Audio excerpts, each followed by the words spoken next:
This world is not meant for you. Run, boy, run. They're trying to catch you.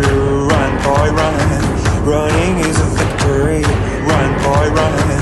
Beauty lies behind the hills.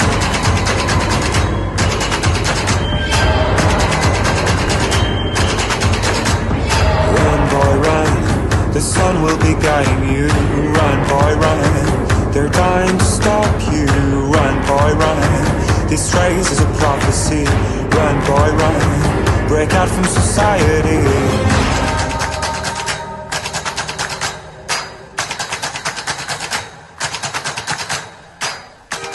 We are one movement, one people, one family, and one glorious nation under God. So with American pride swelling in our hearts and American courage stirring in our souls, I say these words to you tonight. We will make America powerful again. We will make America wealthy again. We will make America strong again. We will make America proud again.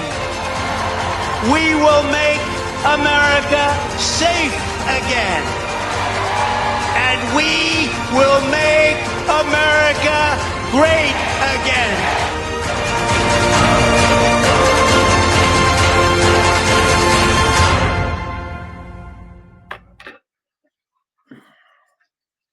All right. Hello, everyone, and welcome to Patriot Underground. Today is March 9th, 2026. Thank you so much for joining me, folks, to discover the truth beneath the surface. As always, I really do appreciate everybody out there taking the time to listen. And it is wonderful to be back in the saddle with my good friend Mike King from realnewsandhistory.com. I had to take a little bit of time off last week for personal reasons, but certainly we have a lot to talk about tonight, as Mike and I were just agreeing before we decided to hit the record button and get started today. So I'm really looking forward to this. Mike, how you doing today? I'm doing good. Very good. Finally got some nice, beautiful weather, as you know, on the East Coast. Yes, sir. It's about 70 degrees. Yeah, we had a rough spell. Yes, we did. Well, it's kind of good we didn't get into it last week with the Iran thing too much, because I think now things are a little bit more clear that a week has passed. Yep. I couldn't agree more. I couldn't agree more. Sometimes things work out for the best, and as we find over and over and over, right? It's like a little bit of time goes by, we get some perspective. Our initial reactions often end up being wrong. But here we are, and like I said, we got a lot to get into tonight. And it's March Madness. The deeper we go into March, the more I'm starting to believe that this is the true meaning behind that Q post that we know so well. So before we get started, let me provide a brief rundown of the syllabus tonight with Professor Mike, as we like to call him. Well, first and foremost, as Mike indicated, we're going to dissect everything that is happening, or perhaps not happening, in Iran. And we're going to talk about the White Hat strategy from multiple different angles. Mike had some very interesting theories that I've read on his website and his articles. I'm going to share some of my insights as well. And we're going to present all the different angles on this tonight, using Mike's presentation as a springboard for our analysis, as per usual. So in essence, we're going to be breaking down what we believe is really going on, potential scenarios of where this could be headed. How long, how long have we been anticipating this World War III, sum of all fears, Nessun Dorma, scare necessary event? And here we are. It seems to be playing out right before our very eyes, and how these different storylines are going to converge in this scripted movie. So that's going to be a good portion of the show tonight. And then later in the historical segment, we're going to get into a deep dive on the greatest president that we never had, as Mike explains the forgotten legacy of Robert Taft, the great senator from Ohio, gentleman who just so happened to be featured in Mike's recent book, Dig 'Em Up. And as always, you're going to see the parallels between where we are in the Q operation in terms of both the opposition to the cabal's agenda and the removal of any obstacle on their path to manifesting their new world order in Mike's analysis of Taft. He's going to explain why this was just yet another chapter in this epic saga of good's defiance of evil that we're living through as we speak. And I do believe we are now in the final phases. So hopefully it will be an episode that all you folks will enjoy. Make sure you just take a moment to hit that thumbs up button. And we're just going to dive right into it tonight. So let me go ahead and pull up Mike's slides here and pass the baton over to him. We got a lot to cover. So Mike, go ahead and get us started. Well, let's see. I titled this piece, "The Strange Q War on Iran. What is the plan?" And it's really essential with everything. It has to be interpreted through this lens, or standing on this foundation, the Q operation. This is a movie. That's so critical because as is always the case with this, people start making assessments, and right away they look to the real world. Yep. Right. Mm-hmm. I mean, to try to get sense out of it, and they start to lapse back. So we were watching a movie, and I'm immovable. Okay. Yep. So it is a movie, and furthermore, Iran figures prominently in the Q posts. As a matter of fact, as you know, I'm doing this series where I'm going through the 5,000 Q posts. Yeah, I'm loving it. A 20-part series on Rumble, and I'm gaining a new appreciation, or at least a refresher of how important Iran is in the Q posts, and particularly the Iran deal. We'll get into that later on. Oh, yeah. But it permeates all throughout. And this is just one example here, which clearly is the prophecy. Well, it's not a prophecy when you have the playbook, but this is the accurate forecast here. It's an ultimate Q proof. 1558, free Iran, fight, fight, fight, regime change. People have the power. We stand with you. And that was something I never quite understood, and I never really agreed with. I thought we don't do regime change. But even this has got to be in the context of the movie. So what was Q talking about back then? We really have no way of knowing. And now that's unfolding, at least we could kind of narrow down some avenues where this might go. Mm-hmm. But what is beyond question is that this is a critical element of the plan, and it was clearly foretold to us in the Q posts, much more so than I had even remembered. I'm only just now appreciating how important Iran is. So this has got to be some sort of climax or move towards the climax. Mm-hmm. Yeah, no, absolutely. I agree. And yeah. Oh, go ahead. No, I was going to say, you agree? Yeah.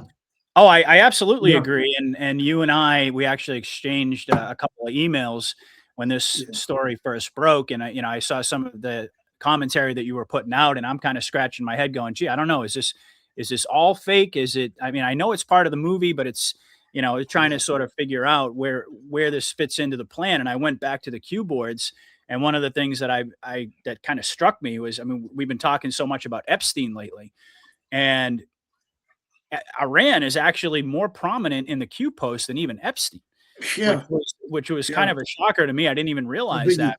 Yeah, it's a biggie. So yeah, this is definitely a central part of the operation, and I have a lot of different theories on it as well, as you know. But let's go ahead and dive in here, and we'll explore some of what could be going on with this whole situation. Because we don't do regime change, and that's really been one of the main things that all the black pillars have been latching on to. Trump is turning his back on his base. He's breaking all his promises. We're going to war for Israel, as you know.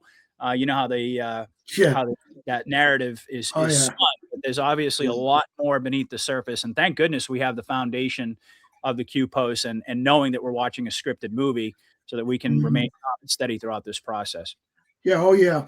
But I would say Epstein, Clinton Foundation, Iran. Those are among like the top 5 as far as like repetitive, the themes that Q keeps hitting on.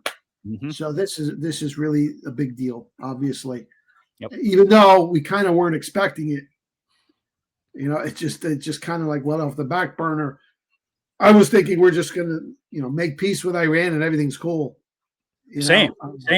It's just yet another example of how they keep putting stuff on the front burner, and we think that we're just going to be kind of going in that general direction, and all of a sudden they throw us a curveball, and then we get reminded about the Q drops and how prominently these different factors come into it, and how these different storylines are going to converge.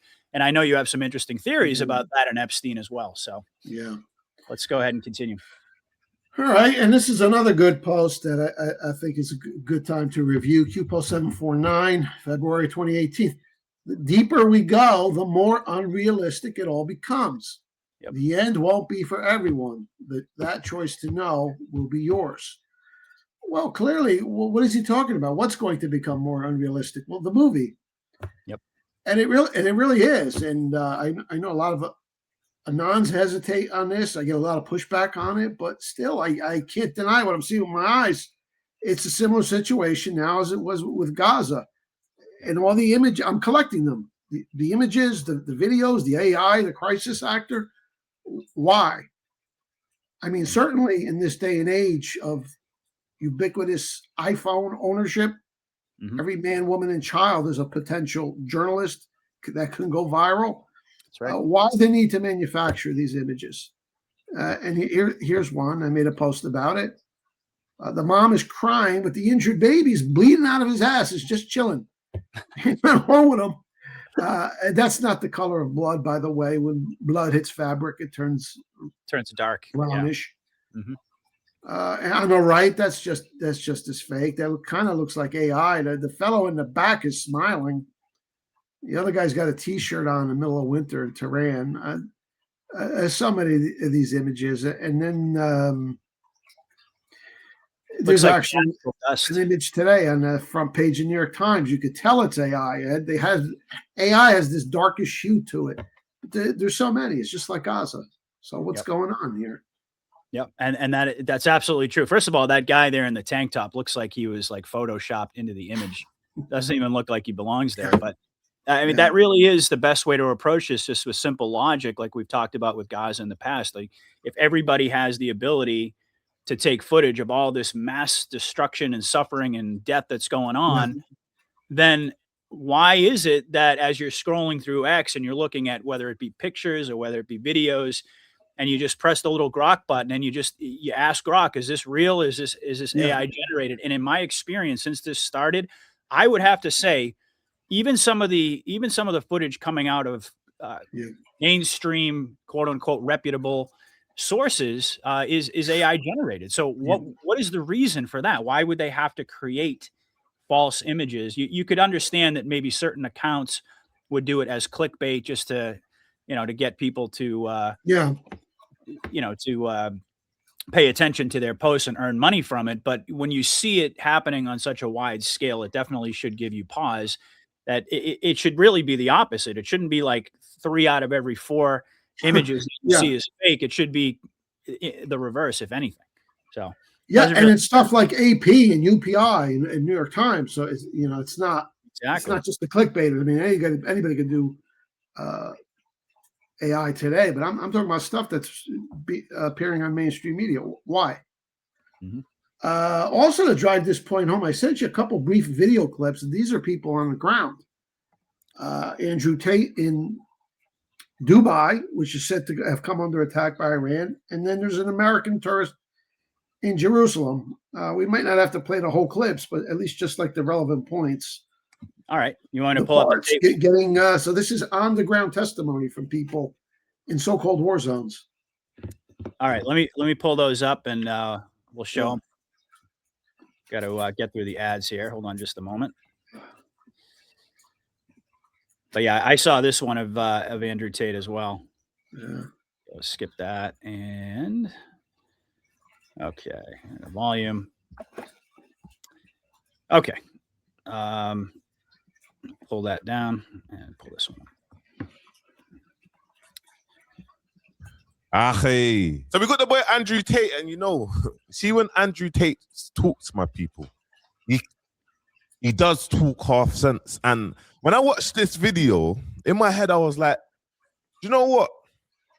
He does talk half. Like, I'll be honest with you, I'm here, man's in the thick of it. I'm gonna do in a couple hours, I'm gonna do a proper deep dive of what's going on. But I was just kind of listening to what Andrew Tate is saying. And if right now all we're hearing is boom, boom, boom, and this, we don't know what's going on, but the whole of the UAE is just shaking, bro. Like, people are literally scared, and you know, it's mad. But, and bro, look, anything that's getting intercepted from the sky and it's dropping down, respectfully, someone could rub out. But you see, really and truly, if Iran or any of these countries, I'll fast forward through something. There'll be mass people. All right, let's see what we got here. Oh, there he is. All right, I just want to make sure I get the whole thing here. Back it up. Here we go. Just say how it is. It's about power. A lot of people want the leadership to fall. A lot of people are actually pro-America, pro-West. And this is just a simple global repositioning, because the people in charge have to save face, and the people who are not in charge are trying to gain power. And this is a repositioning on the global stage for Iran to become a country which is no longer a threat to the West, so the West can focus on China. This is a play. This is an act. Why is Tel Aviv not on fire? Why is there the odd plume of smoke here, the odd little drop of fire over there? Same thing with Tehran. Why? Yeah, Dubai has shot down interceptors. Yes, some of them have fallen. Yes, there's a few fires here and there. I'm not saying nobody has died. Of course, less people have died than have died from drug overdoses or crime in the West, so it's still a safer place to be. And this is the thing, when he breaks it down like that, you have to. All right, is there another segment too? No. Was that it? Yeah, there might have been, but he made the point. He's in Dubai, United Arab Emirates. Mm-hmm. And then he does there's another one where he's like dancing in the street just to show everything's okay. So yeah, it wasn't so much for his analysis, but for his testimony that everything's okay in Dubai. And there were reports that Dubai was under massive attack. Yep. And there's another one I sent you. Jerusalem, supposedly surrounding towns were being bombed and hit. And you know, if that was the case, they would all be heading for the shelters. And here's an American tourist in Jerusalem, just showing all the people walking about like nothing's happened. There he is. Just in case y'all are wondering what Jerusalem looked like on March 4th, 2026. This is what Jerusalem looks like. And it's about 9 p.m. People are out on the streets, packed, partying, enjoying themselves. And that's what's actually happening versus what y'all may be seeing in the news. There it is. So, you know, it's not just the reports, but the fact that they felt compelled to make these videos. Mm-hmm. You know, because it's such contrary to what's being reported. Mm-hmm. So a game is being played. This is a movie. And like Kate said, that doesn't mean they can't blow up a drone here, set off an explosion there, some smoke there. You know, you want to at least show the people on the ground in the city that maybe there's something going on. Mm-hmm.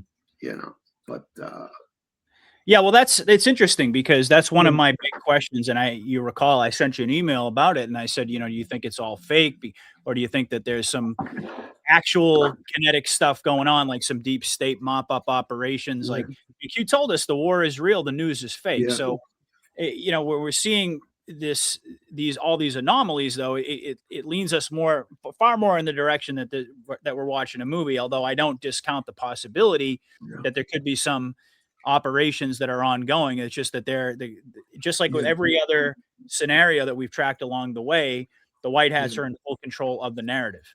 So that I wouldn't discount that the possibility there that there's some deep state elements. And even you had said that you would have a tendency to at least give that some thought, because if there weren't deep state elements in Iran, there would have been no Iran deal. There would have been no, none of the stuff that we saw during the Obama years and so forth. And it wouldn't have featured so prominently in the Q drops.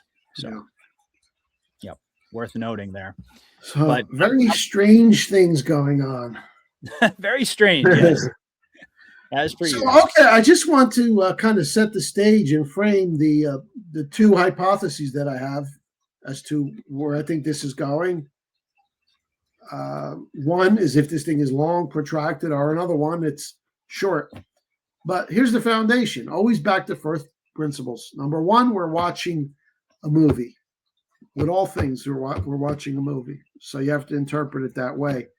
And there's people just so quick to analyze, well, we're doing this to cut off the oil for China or to change the regime, get rid of the deep state regime, whatever.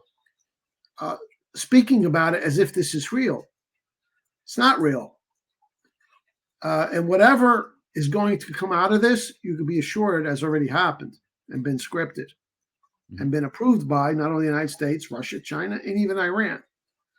So it's just a question of, trying to guess where the movie's going. It's like watching a suspense film. You can guess, who done it and how it's going to end all you want. You still don't have the script. So it's just like a fun parlor game, really. Okay. But we are watching a movie, which is not to say that the entire plan has always been static. Every plan has got to have some ability, some flexibility, ability to be flexible built into it. But this is a movie scene that was foretold to us. We just gonna have to wait a while to see exactly what it means and what it plays out. But we are watching a movie. Never forget that. Number two, Israel is under submission, and Netanyahu is either a masked AI entity working for the U.S. military. And just think, Biden and Bibi, how they met each other. If Biden's fake, Bibi's fake. So how could Israel possibly be a real participant in this attack? Number three, the Gaza genocide was amply proven by hundreds of AI and crisis actor images as wag the dog fakery. Therefore, so is this attack. I mean, there are cafes open in Palestine. There's Facebook accounts, people in Palestine celebrating Ramadan and food on the table. They told us the kids were starving, and then you have these cafes open. But it did succeed in killing Israel's image internationally. And even in the United States, Israel's down now to about 50-50, which is tremendous progress. But it's important to understand that, because once you understand historical precedents, and this is a movie, it doesn't mean you automatically jump to conclusion that, everything else is a certain way. You got to analyze everything independently. But again, you've got the precedent. They have the capability to do wag the dog, just like the movie in 1997. And I think that's the hardest part for people, is the psychological barrier, the incredulity fallacy. Oh, that's too much. No, it's not too much. You could put a fake president in the White House for 4 years and get away with it. You could pull off anything. Okay. And once you get beyond that sort of thinking that that's just too much, that's not possible, then a whole new world of possibilities opens up, and you'll see that this is very, rational analysis here. We're watching a movie. And the optics of, I was going to say too, the optics of the movie, it's interesting, because one of the things that popped into my mind, and I posted about it when I first saw this story, was, because we are watching a movie, but every movie has a script, every movie has a storyline associated with it. So to a certain degree, the White Hats have to align that so it maintains its credibility. So for all of us, we can look at it and say, this is ridiculous, but we're not the target audience. And so I thought, okay, well, maybe that's the reason, according to the script of the movie, why Israel is being saved for last.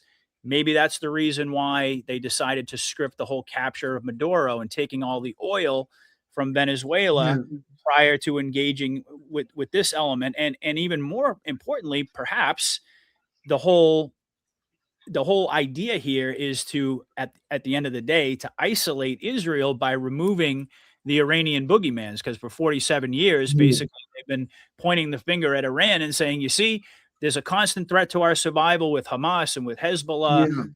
the Houthis, and if you take the Iranians off the chessboard, well, that puts Israel in a kind of a strange position because what are they going to argue? What are they going to say to pursue their greater Israel project? And then very shortly thereafter, we saw Naftali Bennett come out and say, well, as soon as we're done with Iran, I think we have to focus on Turkey.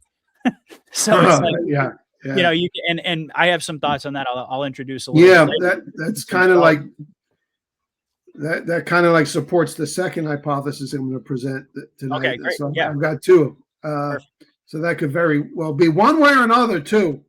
Another element of there might be several elements to this, but one way or another, this is going to blow up on Israel. That's no doubt. Yeah, no doubt. No doubt about that one. Mm-hmm. Point number 4, Iran is closely allied, both economically and militarily, with Russia and China. And as we know, Putin and Xi operate in total coordination with Commander Trump in their joint war against the New World Order. Yep. And so this really wouldn't make any sense that they would just be standing back while Iran takes a pummeling like that. Even rhetorically, they're not barely attacking the United States. Okay. Mm-hmm. So clearly everybody's on the same page here. Number 5, Israel would never be so foolish as to openly participate in such an attack because it would give the quote unquote anti-Semites of the world an easy opening to proclaim that the U.S. is under Zionist influence. Israel is too front and center here. They're completely linked to this. It's right there in the media. It's not even hidden anymore. Mm-hmm. And this is contrary to their known method of operation. In the past, whenever the United States went to war for Israel, actual war, proxy war, whatever, Israel just kind of stood in the back like a cheerleader. We support our American ally.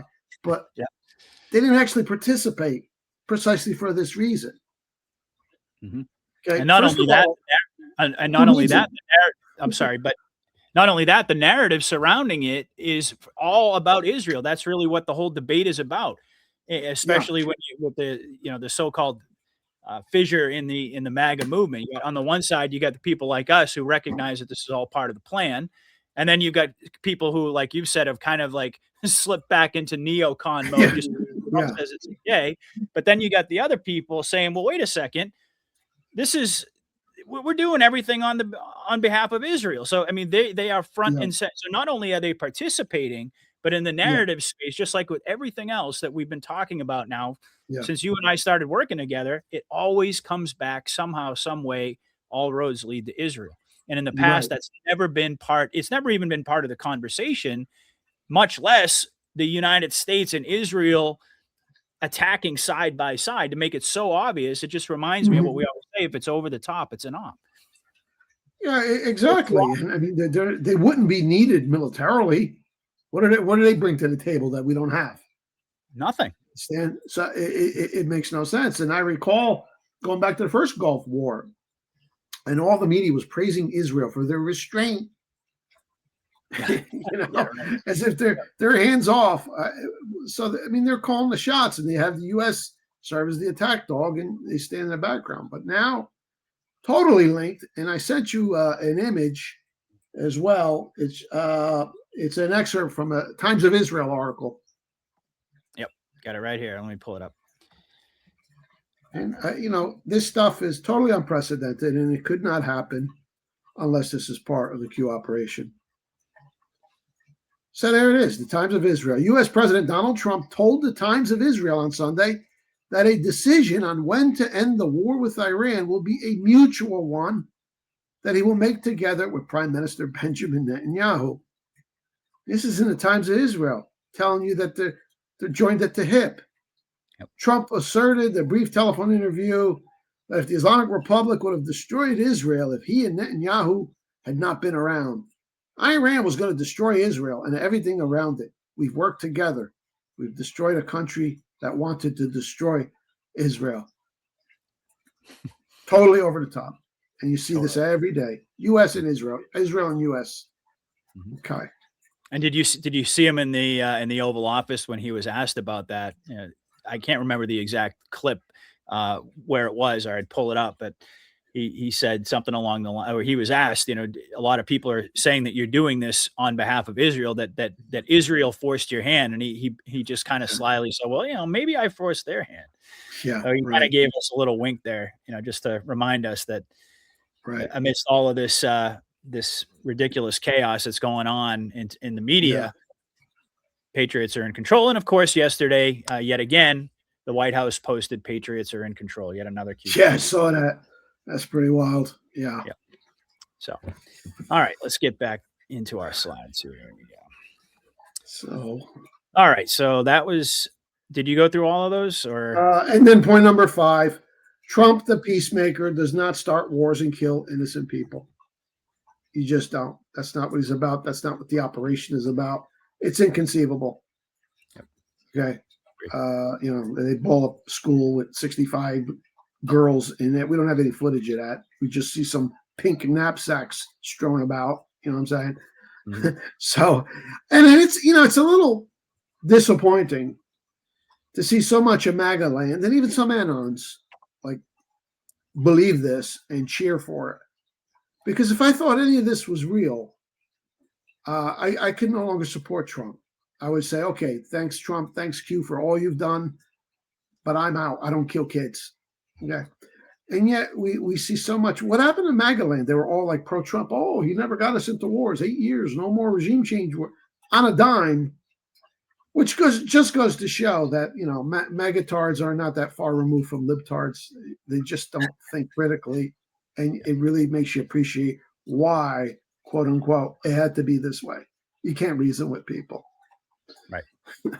Well, yeah, absolutely. This would really, on the surface, this is one of the things that I've been thinking. On the surface, if you're a normie and you have no knowledge of Q, you don't have any basis for this type of conversation or analysis, you would be watching this and you would be saying, this is the ultimate betrayal.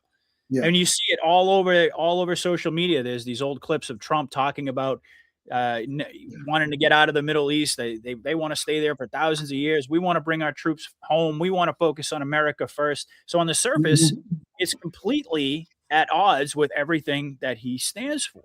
And you have to ask yourself, okay, well, why are they doing that? To create those optics to what end? And that's really the interesting question. I think we'll get into that in a little while. Yeah. And I have some theories on that as well. So let's continue. And again, it's essential to understand just how close these countries became over the last 15, 20 years, really out of necessity, because they're being encircled and threatened by the West. This is a solid military and economic alliance.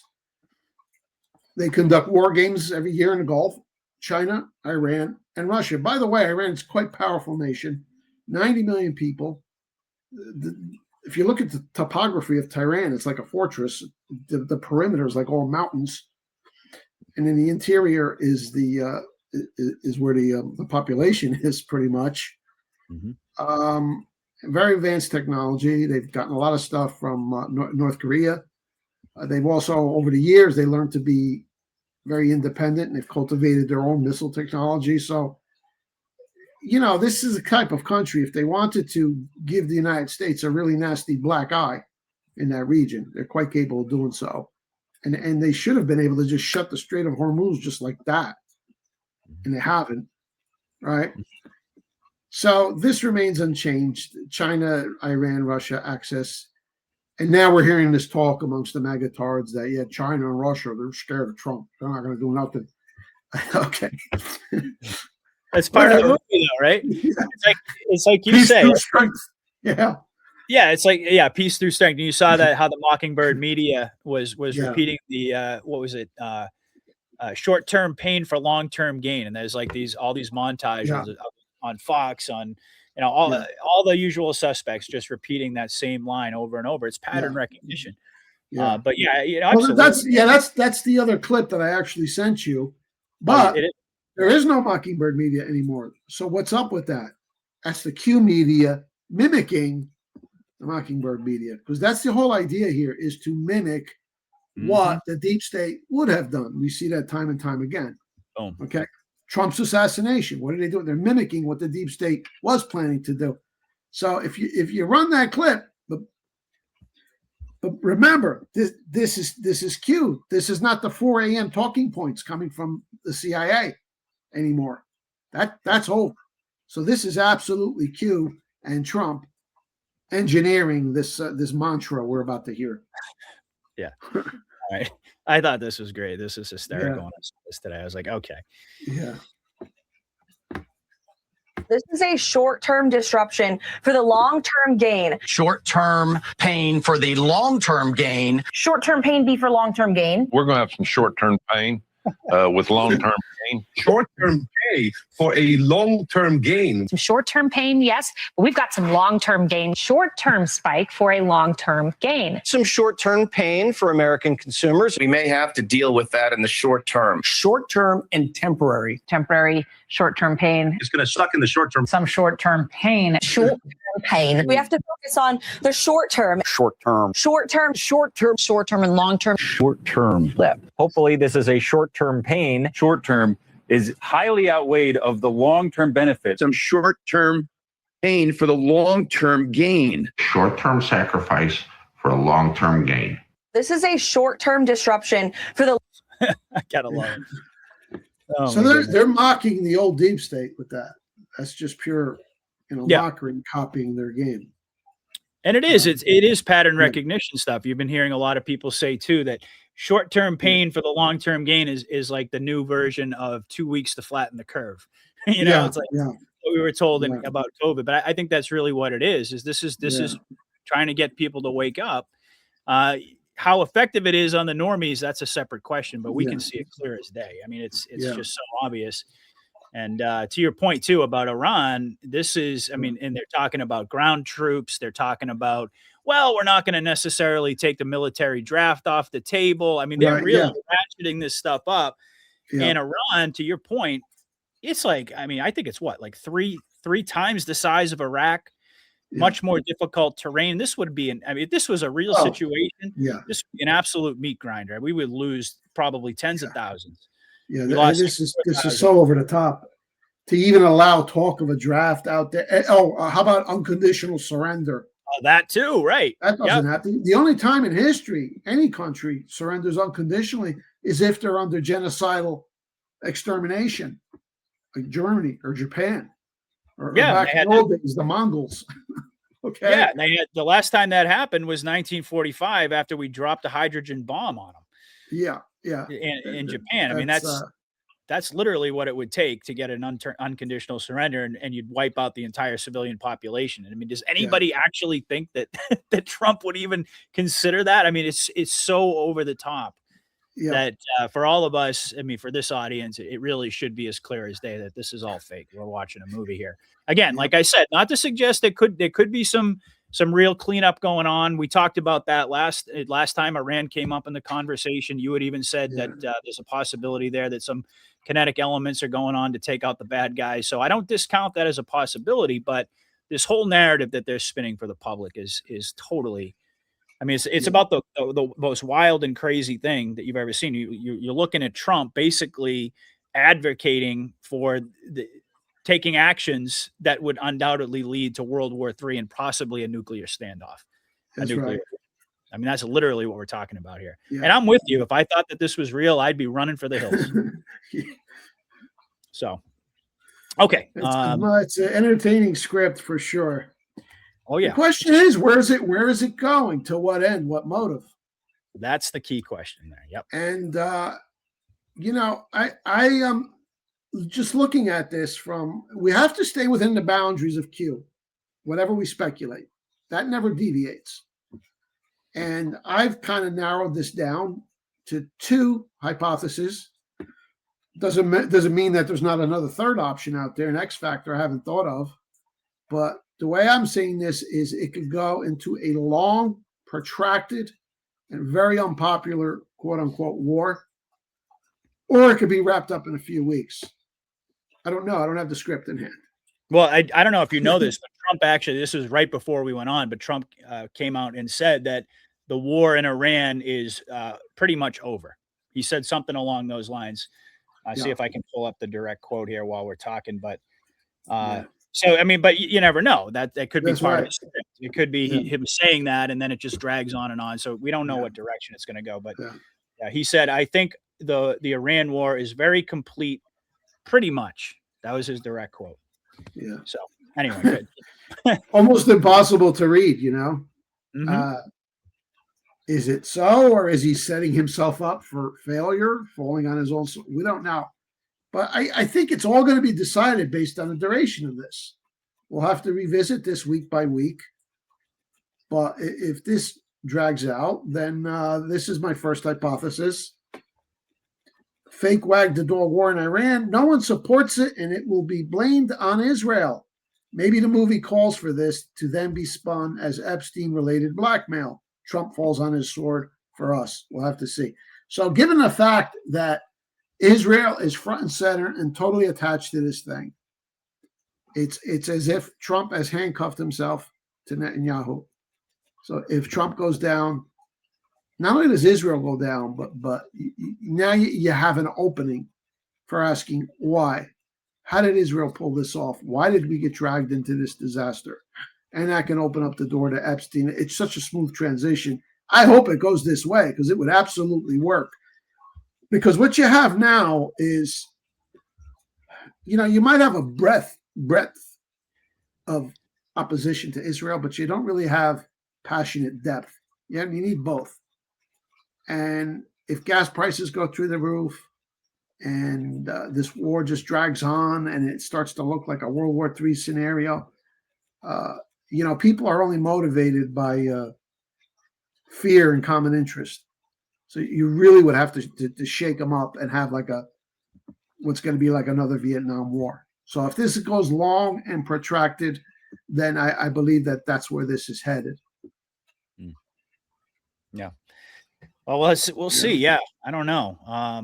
Yeah. Well, it's really, it's all speculative at this point, but well, it is. It's either going to be short and easy and then everything back to normal, or it's going to be a disaster. I don't have the script, but these are they could go either way. Yeah, and already 60% of the public, latest poll that I saw. I mean, you take polls with a grain of salt nowadays, anyway, because it's all. I mean, it's all Q putting this stuff out, but there's already a majority of the country is opposed to this. Well, that's right. Yeah. If you look, and it's so far it's so easy.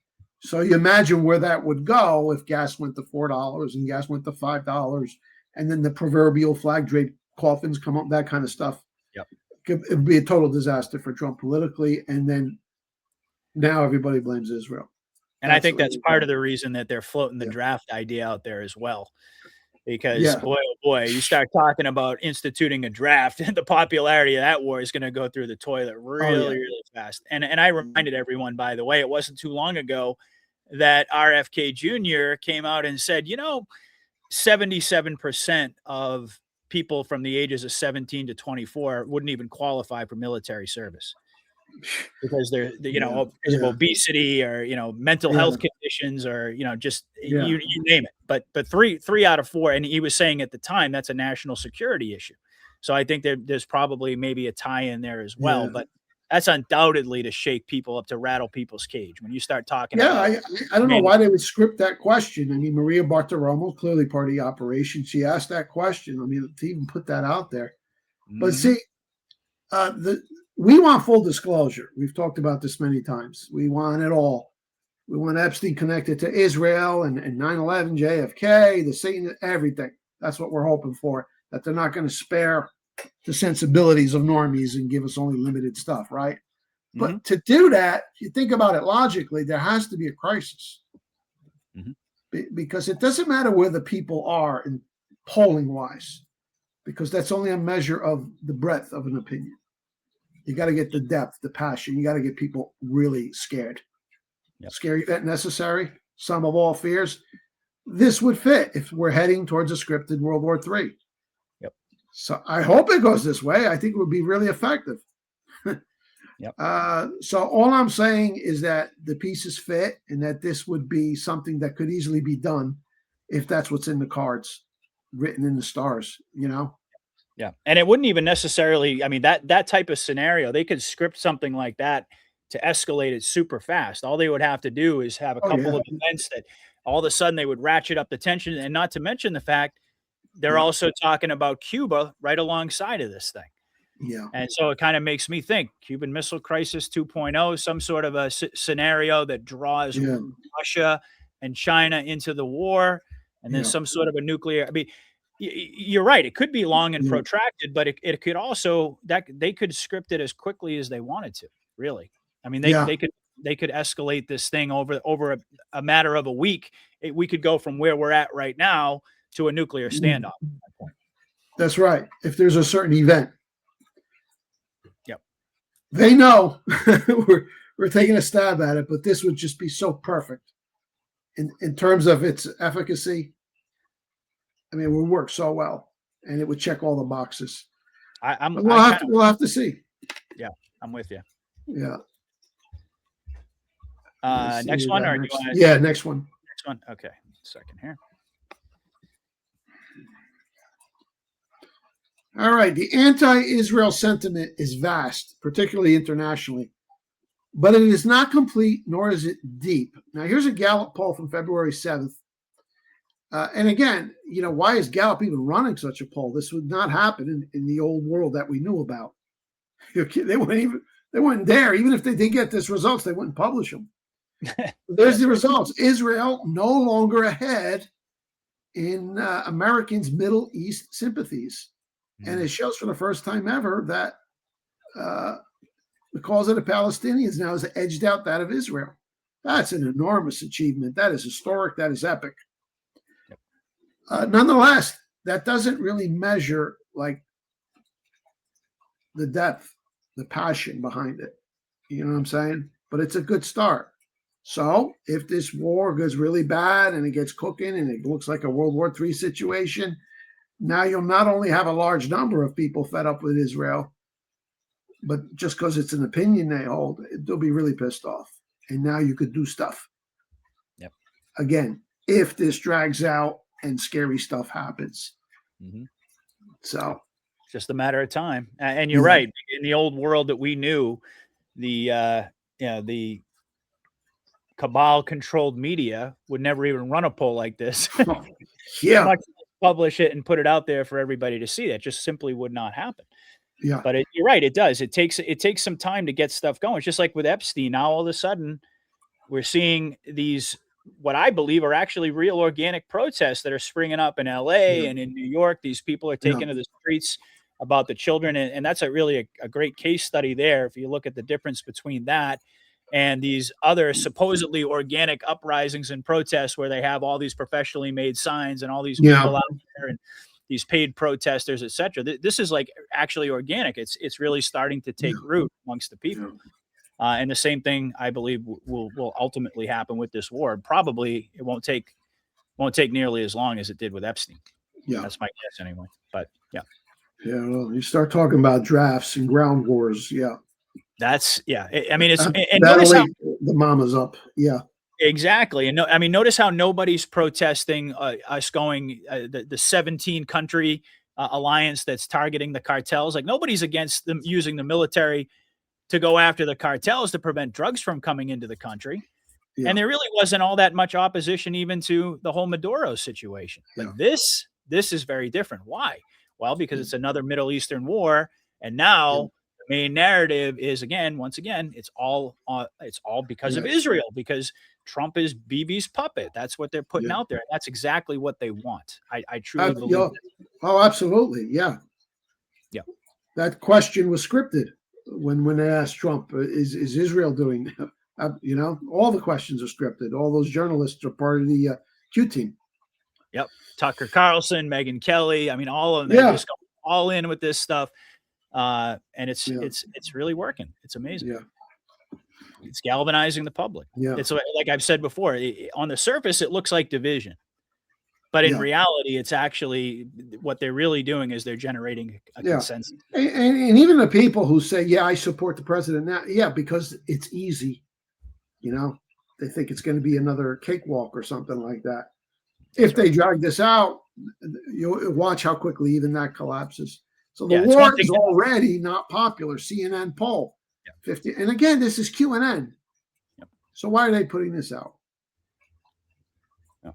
It seems they want to create the opposition to himself. Okay, so it's just very strange. It goes back to that theme: is Trump falling on his sword? CNN poll: 59% of Americans disapprove of Iran strikes, and most think a long-term conflict is likely. And there's some anti-war protests that have sprouted up with the professional-looking signs, but this ain't the Soros crowd. We know they're out of business. This is the Q left. Okay. And then on the right, you have the Q right. And Carlson, Owens, Massey, Marjorie. So now this becomes a nonpartisan issue. If it drags on and on. So the framework is already there to really create the illusion of a big spontaneous uproar and popular uprising against the war in this country if they go that route, which I'm still hoping they do, because you see what I mean? How perfectly this would all come together. Yeah, I'm with you on that. I hope they go down this road too. I just hope it's not all that long and protracted, so we don't have to suffer through the movie for too much longer. But yeah, in terms of the substance behind the substance behind the plan and the tactics behind it, I believe it would be the most effective. Yeah, for sure. Yeah. Well, I would say if it goes into April, you could kind of start considering that. Not so much that would be protracted, but it's got to be beyond a month. But more importantly, you have to have certain other things happen, which I'm going to get into. In the next panels here. Okay.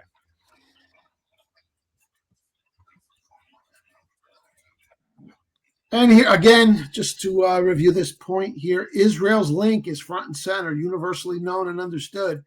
Headlines, New York Times, what the U.S. and Israel have targeted in their Iran blitz. Again, in the old world, we knew this is impossible to see a headline like that. If you even mention something like this above your breath, is the end of your career. All right. Pat Buchanan once said something 30 years ago, got in the hot water. And that's also the New York Times, again, front page a few days ago. Pressed by Israel, the U.S. prepared for strikes. RT, Russia Today, U.S. preparing for a months-long war with Iran, says Politico. They're quoting Politico. And that's Politico. Everything is Gmail. So is this like a curveball they're throwing us, or are they really going to be months long? If it's months long, again, that feeds into this theory. That'll be good. And there's an Israeli ambassador. He's all over the news. Fox, CNN. Again, they're going out of their way. It's not even a question of not concealing something. It's getting in your face. U.S. and Israel, U.S. and Israel, U.S. and Israel. You understand what I'm saying? After months and months and months of them talking incessantly about anti-Semitism is on the rise and all of this stuff, and then they play directly in to that narrative. They do everything's aligning with that narrative. You got to ask yourself, I mean, do you really think if they were trying to conceal Israel, I mean, normally they would be trying to conceal Israel's role. And instead, it's the same thing with Epstein. They're putting a massive spotlight on it. Especially after the Gaza debacle. Fake as it was, especially after something like that. This is the last thing they do. What do these people get stupid all of a sudden? Right. Just like the Democrats, all the stupid shit they do and all their antics so people can laugh at them. No. Yeah, absolute movie here. So what do we got next here? And again, these are Q orchestrated protests here. And once you get the ball rolling, you'll get people joining, especially, and maybe the No Kings people would be brought back into the mix if this thing gets rolling, right? But there's the professional signs. Stop the war in Iran. This is not the Soros crowd doing it. His money's been seized. Trust me on that. But this is another precondition for this scenario to play out. It has to be extended and expanded conflict with the talk of ground troops. That will really spook people. And it's just so absurd to go into that. Look at the horrendous casualties the United States suffered in place of Afghanistan with all of its mountains and Iraq. Iran is a powerful country, so this would be preposterous to even talk of this. That's right. Here's another headline: red line on Iran. Majority of Americans say no to boots on the ground. Few expect the war to end within a month. So again, if they keep talking about boots on the ground, or if they actually do put make-believe boots on the ground, that's going to feed this thing. And it's going to go south real quickly for Trump. But Iran is handcuffed to Trump. Israel is handcuffed to Trump. Okay? Mm-hmm. So I make the analogy, it's like Trump is handcuffed to Bibi. If the scenario plays out, it will be like he's jumping off a ship into the ocean and there's a millstone tied around Bibi's ankle. Okay? Yep. Pretty much. And at some point in the future, Trump will unlock the cuff and swim to safety. That's what I think. I don't know how they would pull that off, rehabilitate his reputation, but they could do anything. But well, that's the idea now. Take Bibi down with me. One thing that occurred to me, going back to what we were talking about with Turkey. So now there have been two, supposedly, according to the script, there have been two missiles that Iran, this was the initial report, two missiles that Iran launched at Turkey that were shot down by their air defenses. Yeah. And just today, the Iranian, not the Iranian, but one of the Turkish officials in their government came out and said that he believes that Israel actually ran these false flag operations that Israel is launching in order to trigger Article 5. Right. Because Turkey's a NATO country. To expand the war, that would be in Israel's interest to do that. So it's very interesting that they're putting that out there. Moreover, it's very interesting that the last time that Article 5, in fact, the only time that Article 5 was invoked historically, you could correct me if I'm wrong, was after 9/11. I don't think it's ever happened before and since the formation of NATO. So that could be a really interesting situation if Israel, and we've been talking about this possibility for a while now, that Israel would launch some sort of a false flag and it would blow back on them, that would then give Trump and the U.S. the optics to decouple from Israel and say, wait a second. And right. Yeah. Well, so that's a possibility. Yeah, and that would be the escape clause, because we when we talk about this scenario, it always entails Trump really destroying his legacy for posterity, which really can't be, right? I just don't see it. An out. It would have to be an out.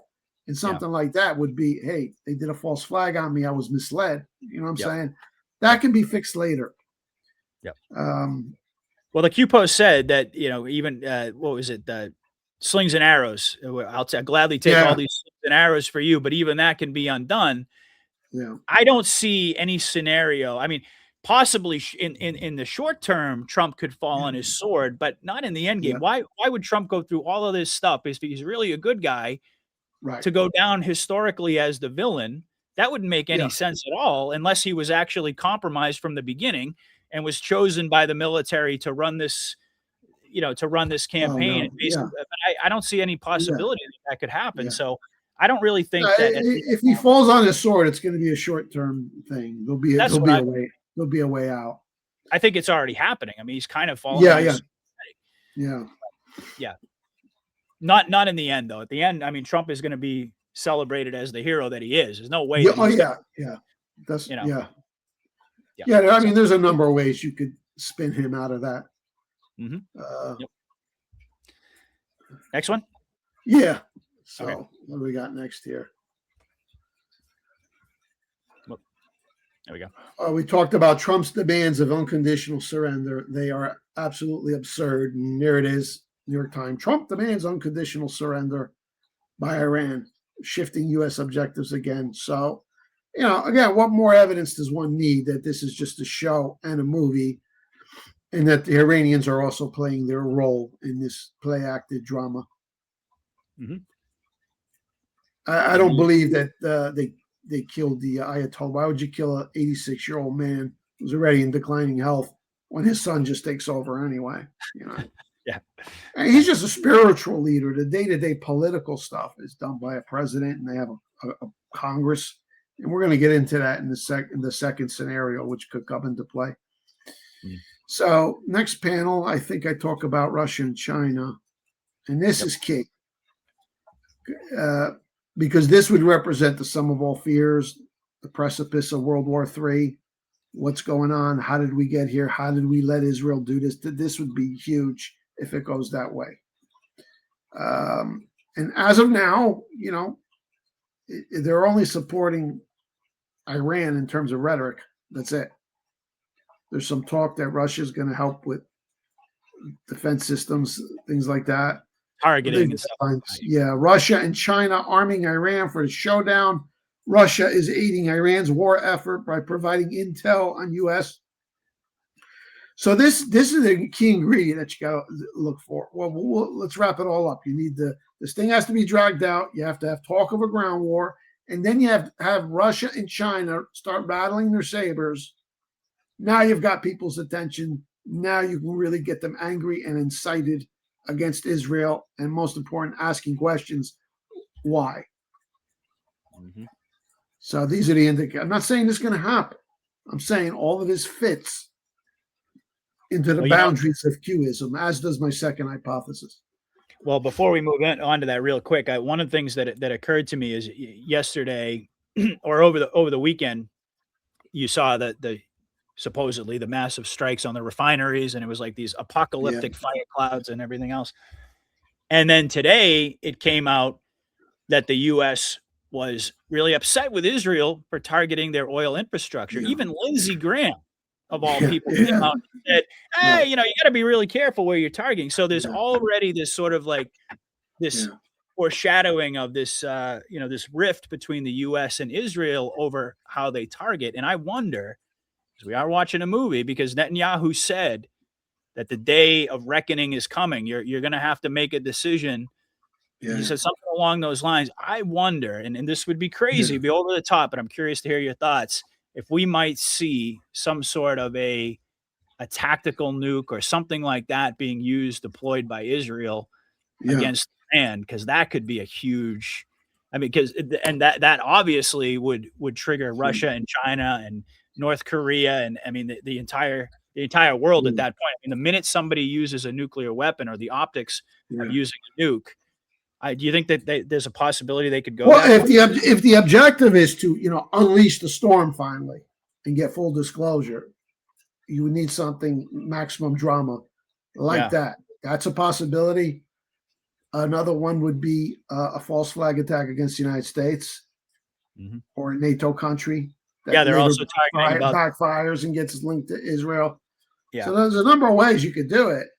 They're talking about the activation of sleeper cells. I'm sure you saw that today, that story that went out, that there was some sort of coded language that they intercepted that they think is an activation code for all these Iranian sleeper cells. So it could play out that way as well. I wonder if we could see those types of optics.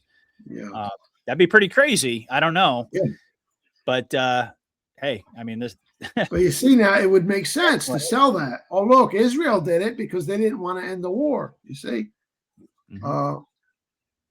So, I keep coming back to that. If we are to get total disclosure of all the horrible things, there has to be a shock somehow.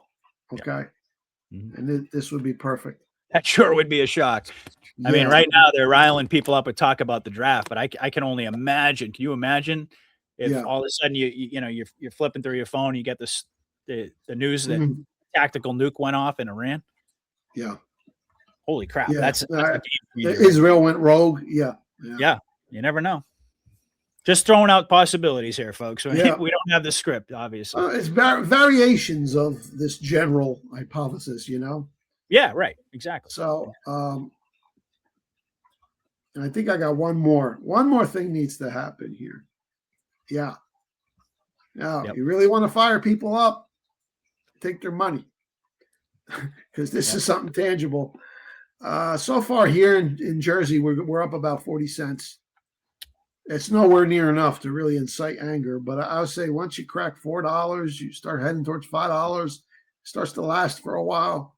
Oh yeah. people will get interested and mad and ask questions. Not good for Israel. It'll be blamed right on this guy here. The way they're keeping him right in front and center. Okay. And it could tie into all the financial stuff as well. You know, there could be a market crash. I mean, you know, depending on how this escalates and oil prices, and that could tie that in very nicely too. A crash of the economic system. Who knows?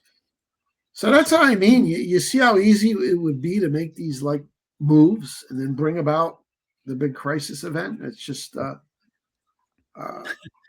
we were told there's a storm coming. Yeah. I mean, you know. It's almost like if they choose not to do it, it's like, well, maybe they have no intention to have the public storm. I mean, I feel like, you know, I'm watching a grandmaster chess player who has one move to make to get checkmate. And me as an intermediate level player clearly sees it. How the hell do you not see it? He's got to see it. If they don't make this move or this series of moves, I mean, what the hell are they waiting for? It just seems so perfectly aligned to me. Yeah, it would kind of raise the question, like, you know, if they're not going to go in this direction, I mean, it seems like we're steamrolling into more and more and more escalation. Obviously, anything could change at any moment, but it would beg the question, well, why even go through all of these theatrics if they didn't have something big in mind to really wake everybody up, unless it was just a short-term little blip where they actually did have to go in and clean out some certain elements of the brand. Perhaps that would be my hypothesis. If this thing just kind of fizzles out and goes away, you know, but we'll have to see how it plays out. So, all right, so on to I think there's one more element I wanted to cover here. The next panel. I think so. Oh no, the next one. Yeah, got it. Okay, now this is interesting here.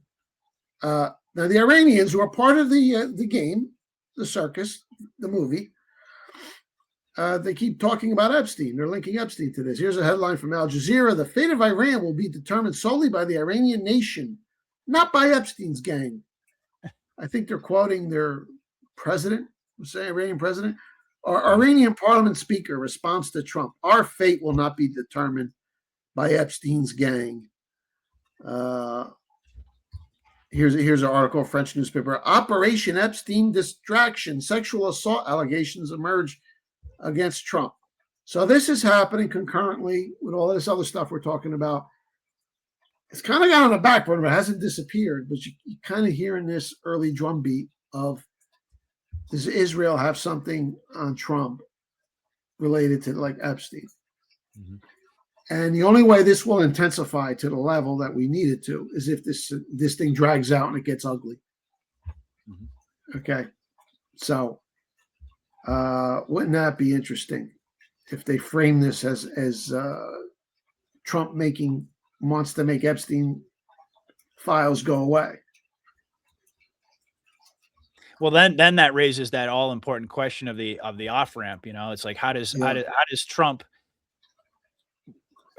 recover from that? I mean, let's play war game that out for a second. I mean, if it turns out that that's the direction that they go to create the illusion that Trump is doing this because he's being blackmailed by Israel because of Epstein, to tie those two together, on one level that would make sense.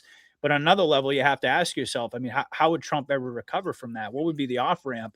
It could be. The off-ramp could be the ultimate disclosure. It still exonerates him. But what this does is it really stokes the suspicion and the anger. Oh, I see what you're saying. Okay. You know what I'm saying?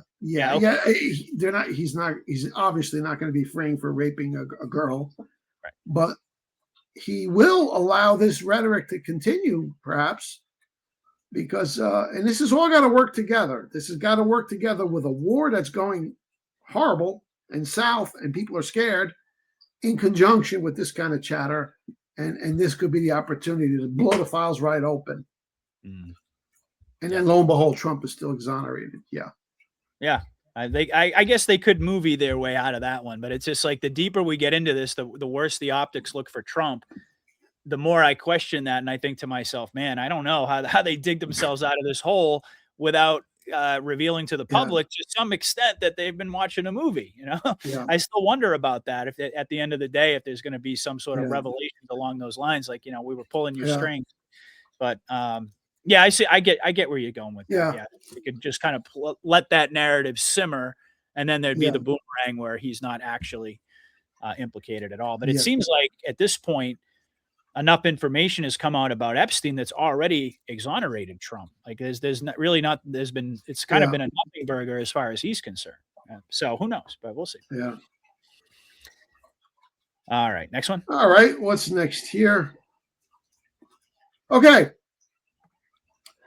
This is kind of gone beneath the radar, because this Iran stuff is push Epstein coverage to the side, but nonetheless, this scene continues. Nancy Mace, Q operative, has subpoenaed Pam Bondi, Q operative.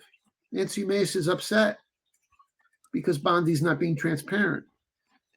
So she still wants to know where's the rest of the files, what's up with these redactions.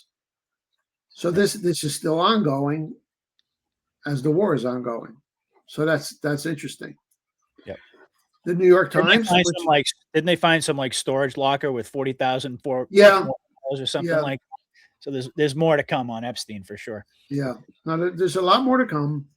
Mm-hmm. And so the same script writers who are giving us this fake war are also giving us this fake conflict between Congress, which is spelled with a Q, and the DOQ, this display acting here. Mm-hmm. So why? What are they covering up? Why? So that theme, that suspicion that there's something being covered up by some powerful force is still out there.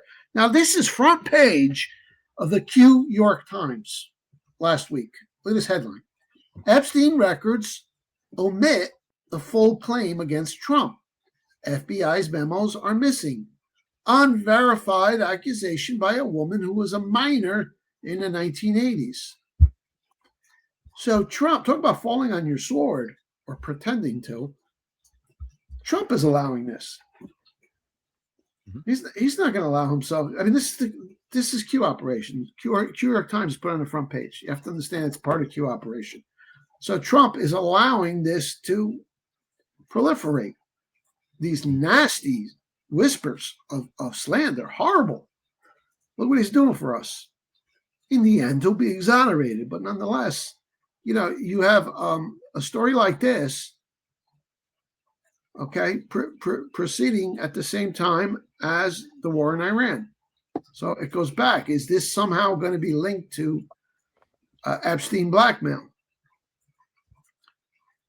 And you ask, well, how do you wiggle out of that for Trump? Well, eventually, when it all comes out and he's cleared, he'll be fine. They'll still have to come up with a reason why we went to the precipice of war, but maybe that was my next question. Maybe it could be he was given bad information. They said Iran tried to assassinate me. I was told Iran was plotting a nuclear attack, and it turned out that it's an Israeli false flag. Yeah. There's a way out. The script writers have got that covered. Yeah. But it's going to look bad if they go with this scenario. It's going to look really bad for Trump. But then at the precipice, he saves himself. Just like I said, he jumps into the water with Bibi handcuffed to him. And while they're both drowning, Trump undoes his handcuffs. That's what it seems. Yeah. I mean, that's really the trajectory we're on right now. And these are the memes that are proliferating. And these are the rumors that are beginning to circulate.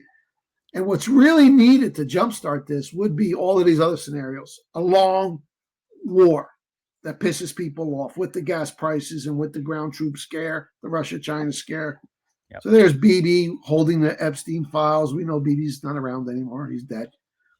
Would you really prefer all of this to come out and there's Trump sweating, wants to press a button? Operation Epstein. So this stuff is proliferating. A lot of it coming from the Q operation itself and in the foreign press. Mm-hmm. So, again, this would all fit so perfectly if this was what they're doing. Right. Now, if this war is wrapped up in a couple of weeks, well, throw this hypothesis out. Yeah. But it certainly does. It certainly does fit, given the data we have. That's all I can say. Yeah. And you have another one you're going to present too, right? Another hypothesis? That's right. Okay. Yeah. All right. So Plan B. Let's move on to plan B and we'll see. Trying to get inside the heads of these genius scriptwriters is not easy. No, that's for sure. And they keep their script very under tight wraps. Oh, yeah. Now, hypothesis number 2 would be the opposite. Instead of this long, protracted, scary war taking us to the brink of World War III, something that's just lickety split. A couple weeks from now, yep, it's over. We made a deal.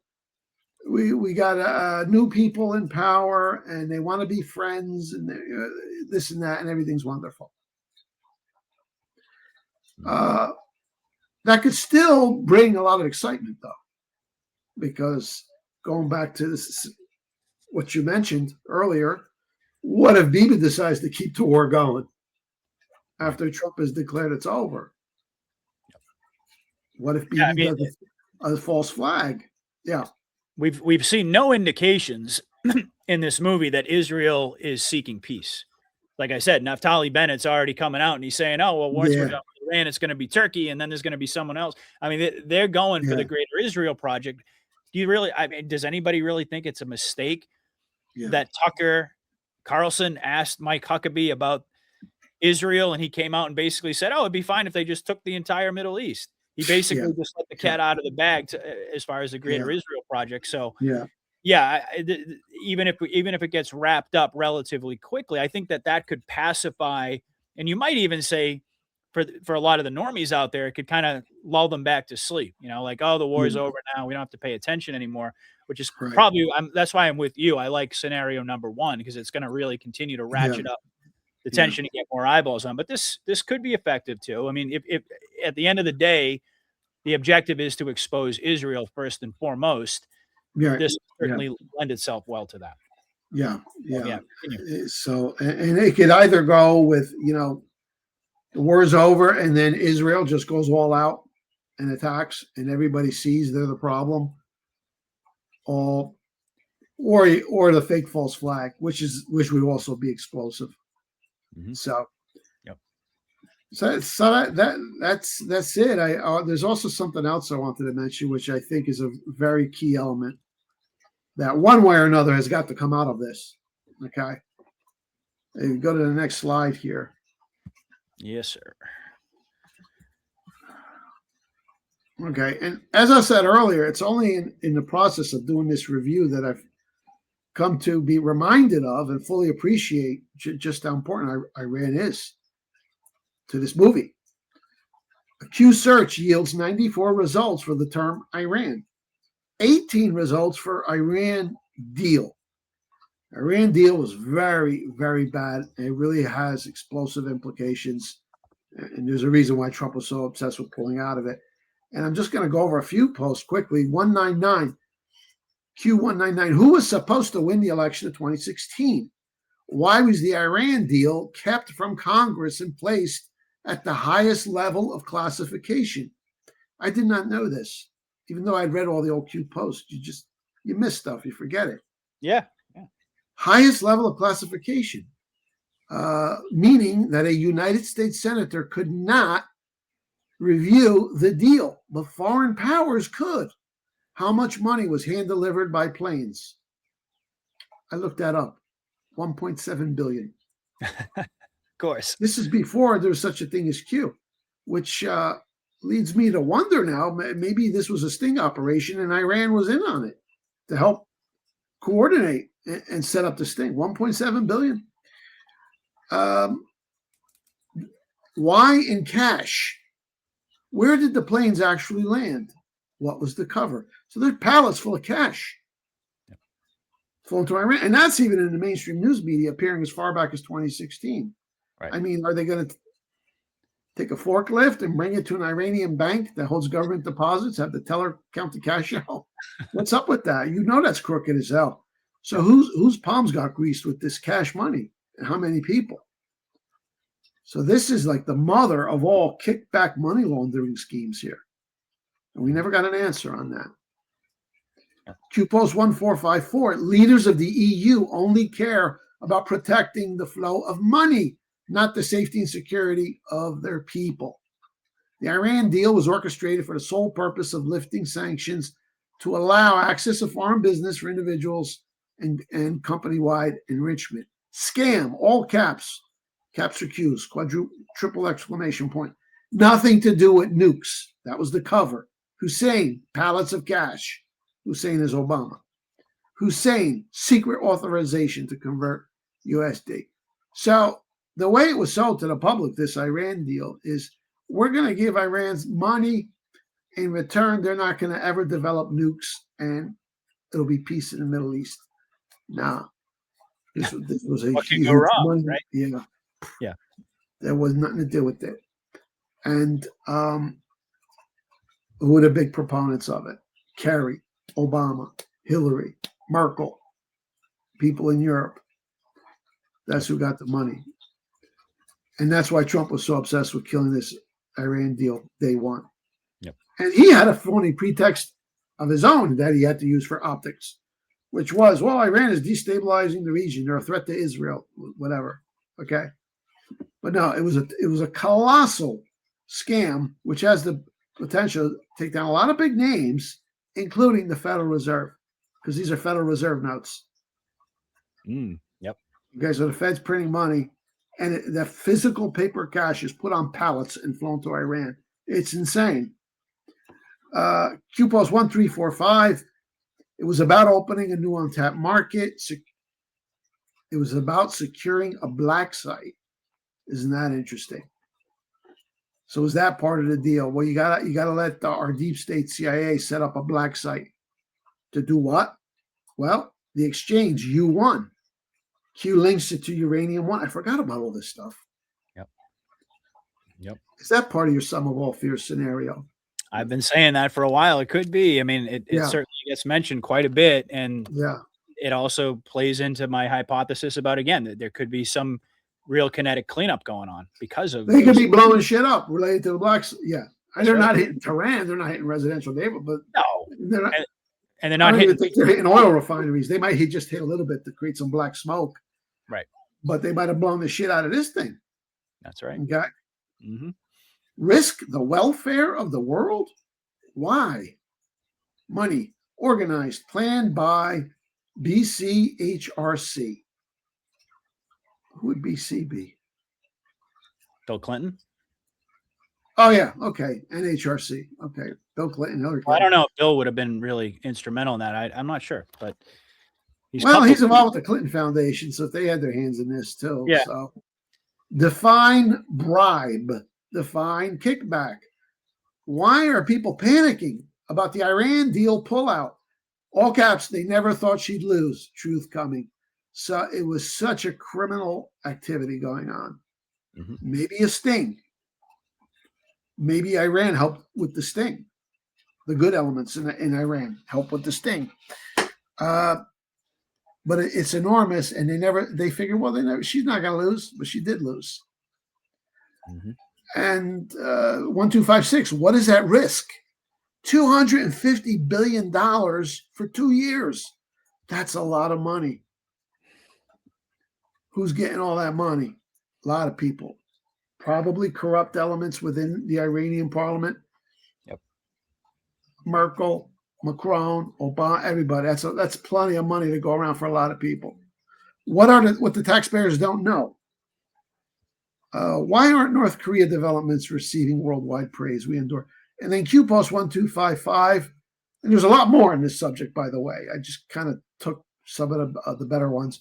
His sole purpose, he's speaking about Macron, for the White House visit, is to convince POTUS on behalf of the EU to remain in the Iran deal.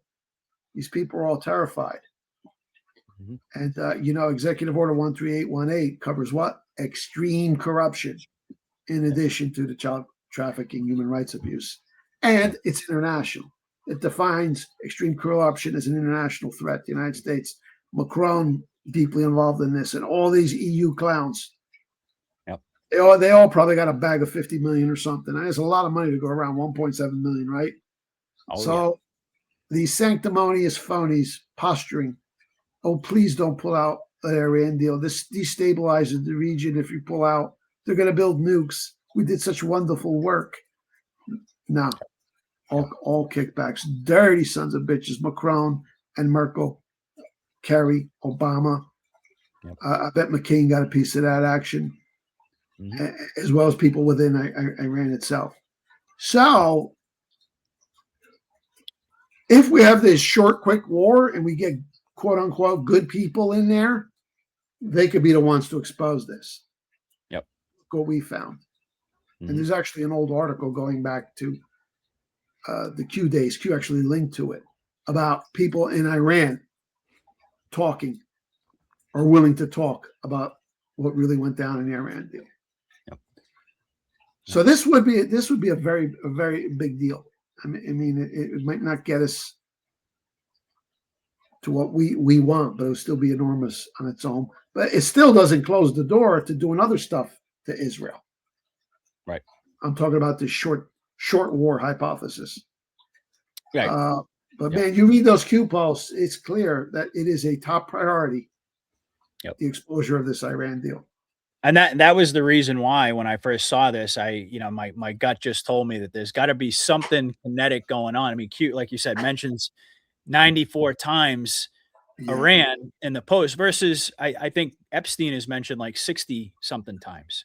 So this is even more emphasized. So I thought to myself in my gut, I was like, there's probably some deep state hot spots in there, and they're using this whole narrative as a cover to go in and take out a bunch of that stuff. But well, 1345 is key, and I don't know if I forgot this or if I missed this on the first go around. It really is important to like go back and stuff. That's why my series, I'm so excited about it, and people are so grateful I'm doing it.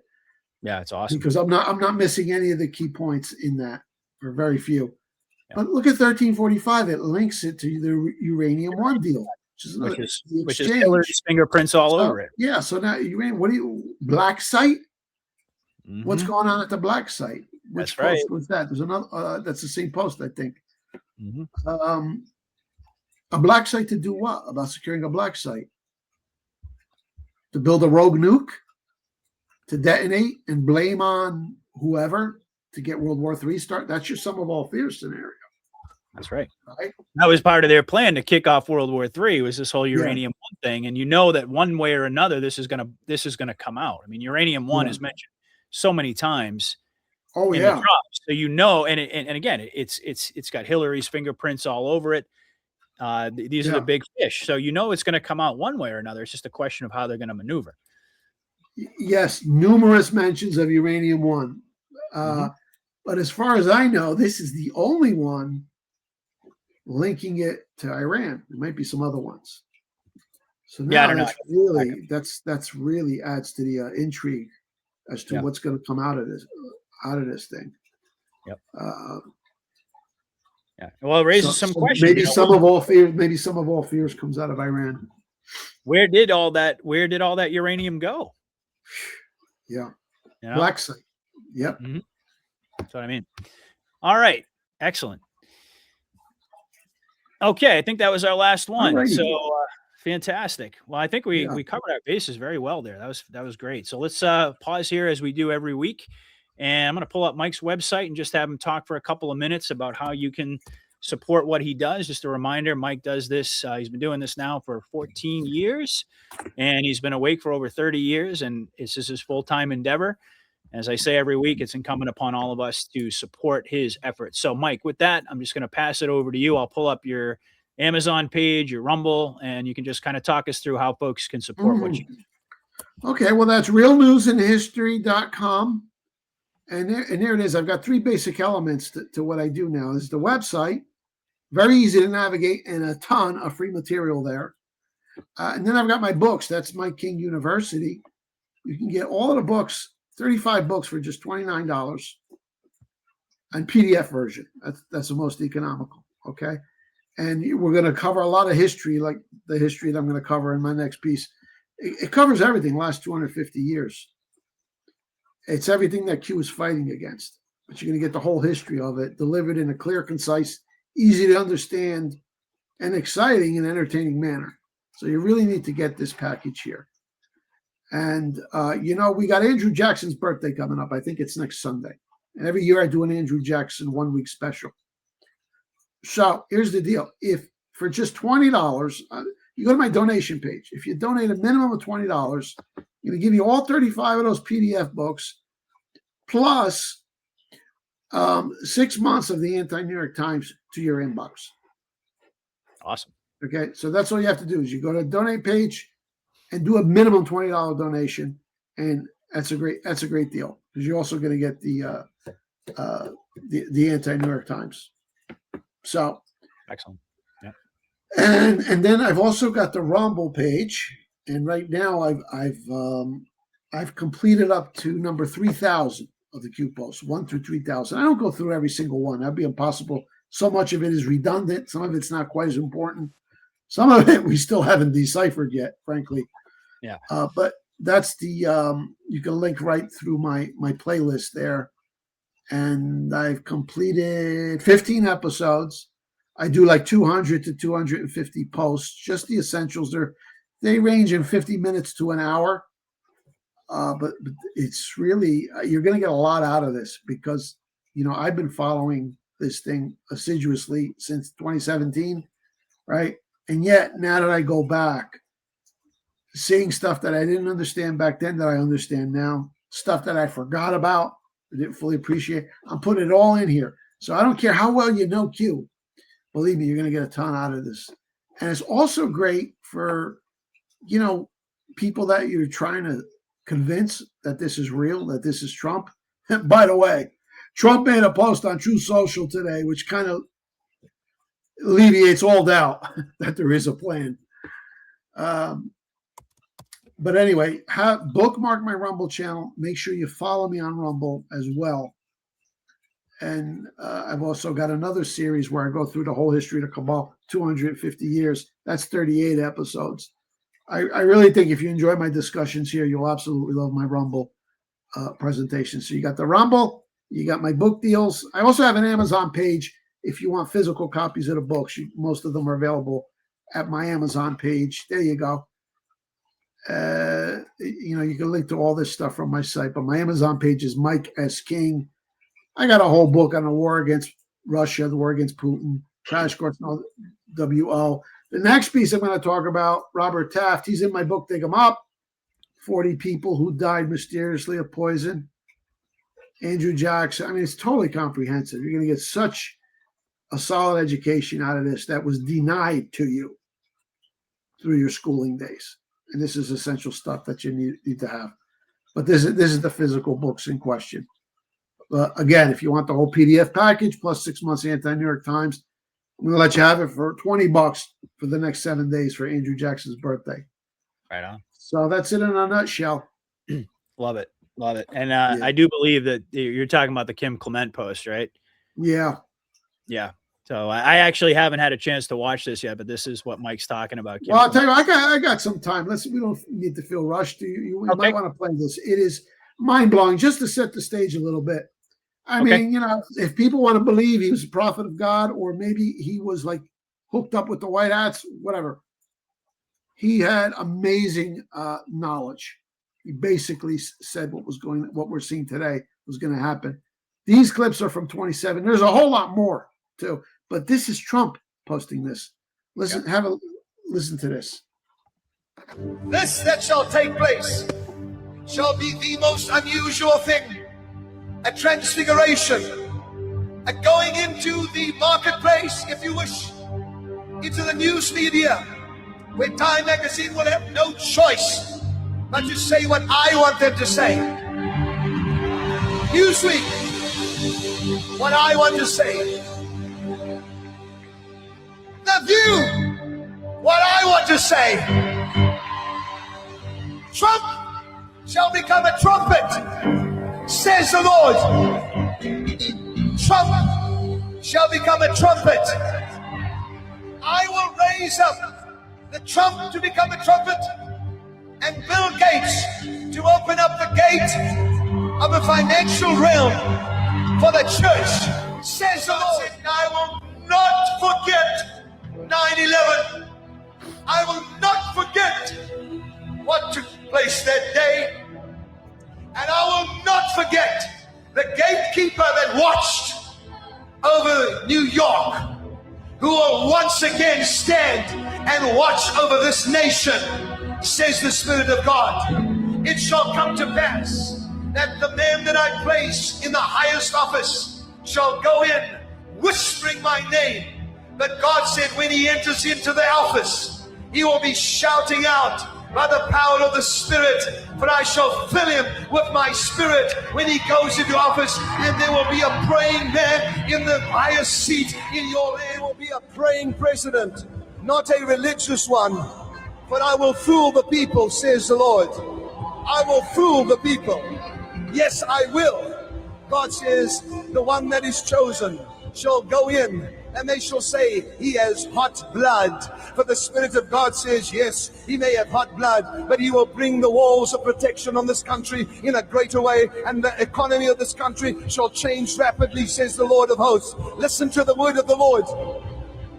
God says, I will put at your helm for 2 terms a president that will pray, but he will not be a praying president when he starts. I will put him in office, and then I will baptize him with the Holy Spirit and my power, says the Lord of hosts. Come on!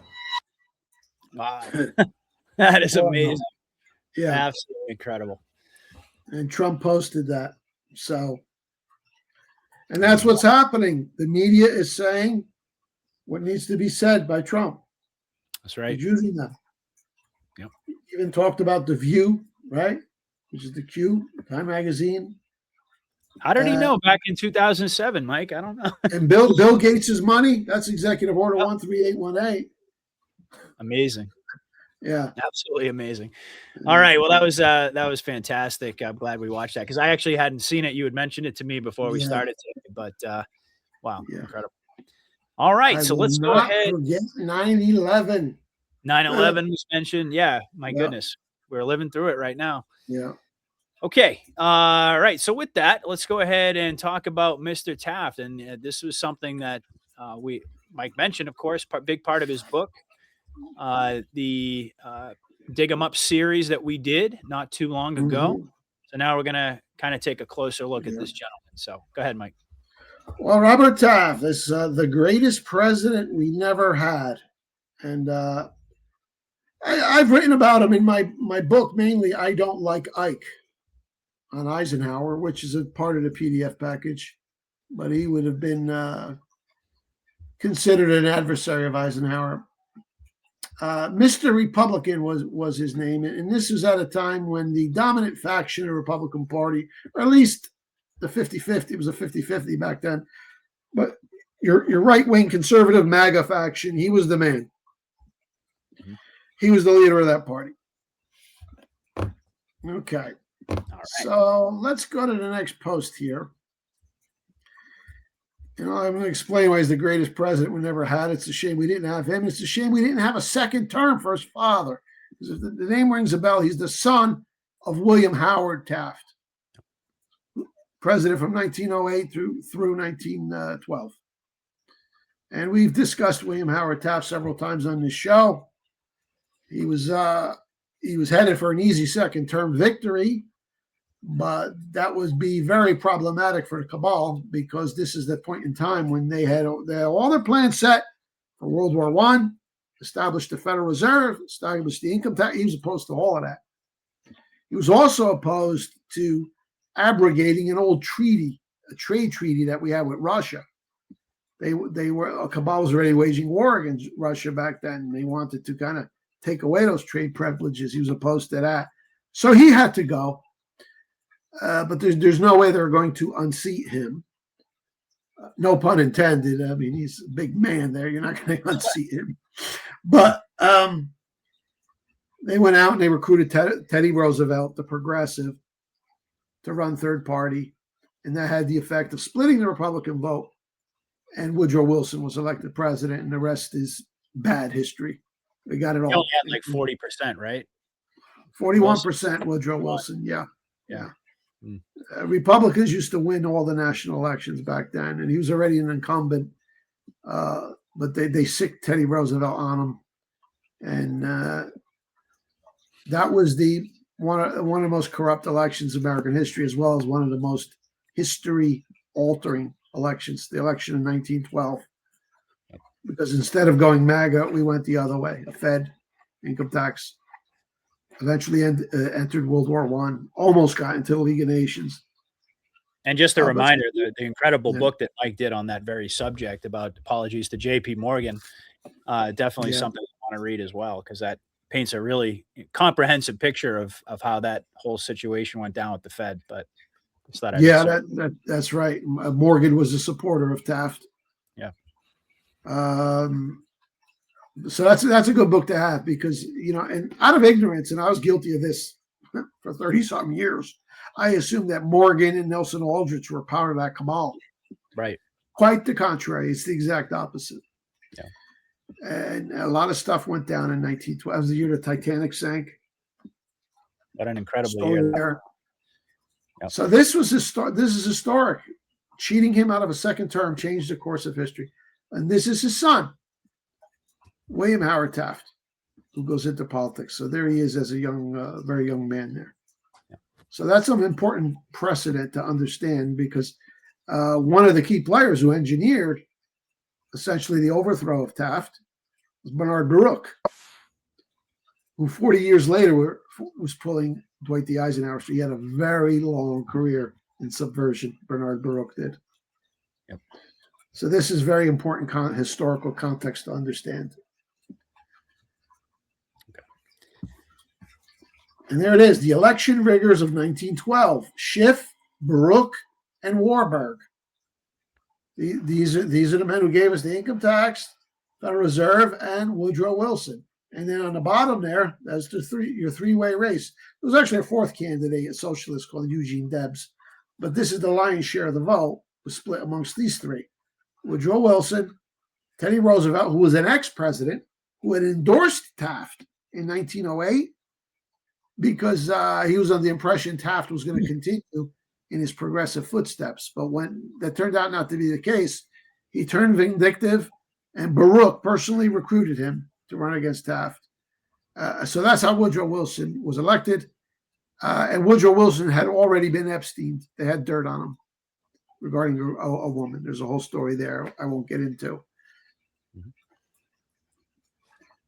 So that's how they got rid of Papa Taft.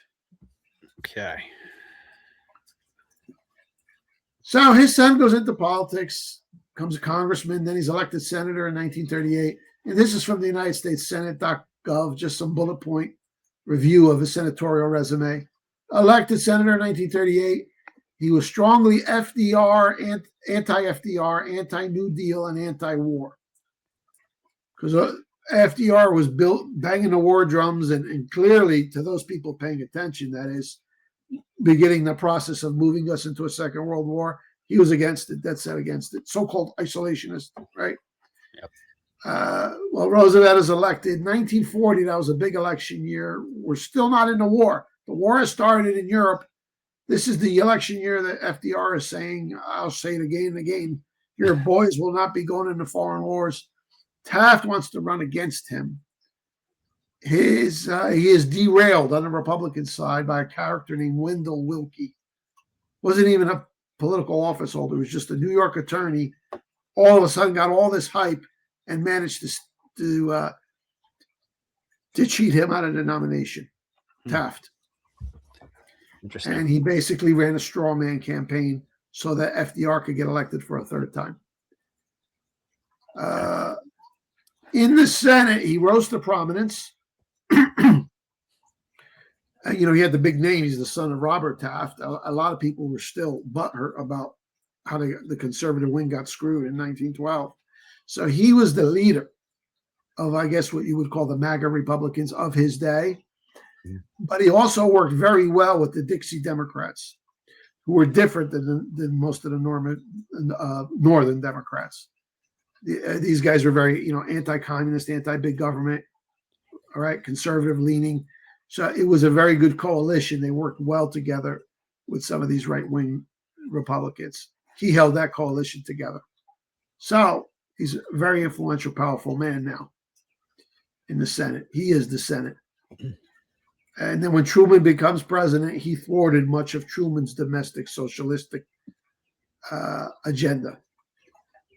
And on there's a Time Magazine cover. It's a puff piece on Wendell Willkie. You know my rule on Time Magazine. Yep. And he just wins the election. There's nothing behind it.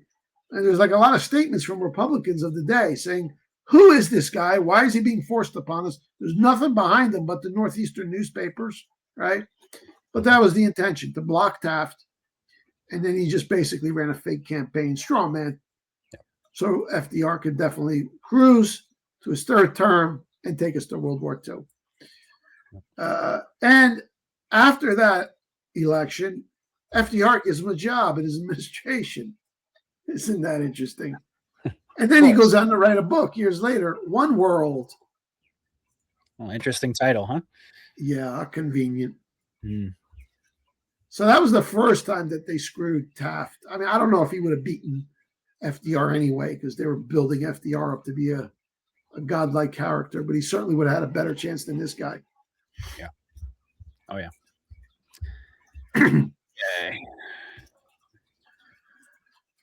Okay. Well, there's the headline now. This is after World War II. So just like his father, he's not exactly endearing himself to the Jewish mafia cabal. Look at this headline. Taft assails the Nazi hangings. Wow.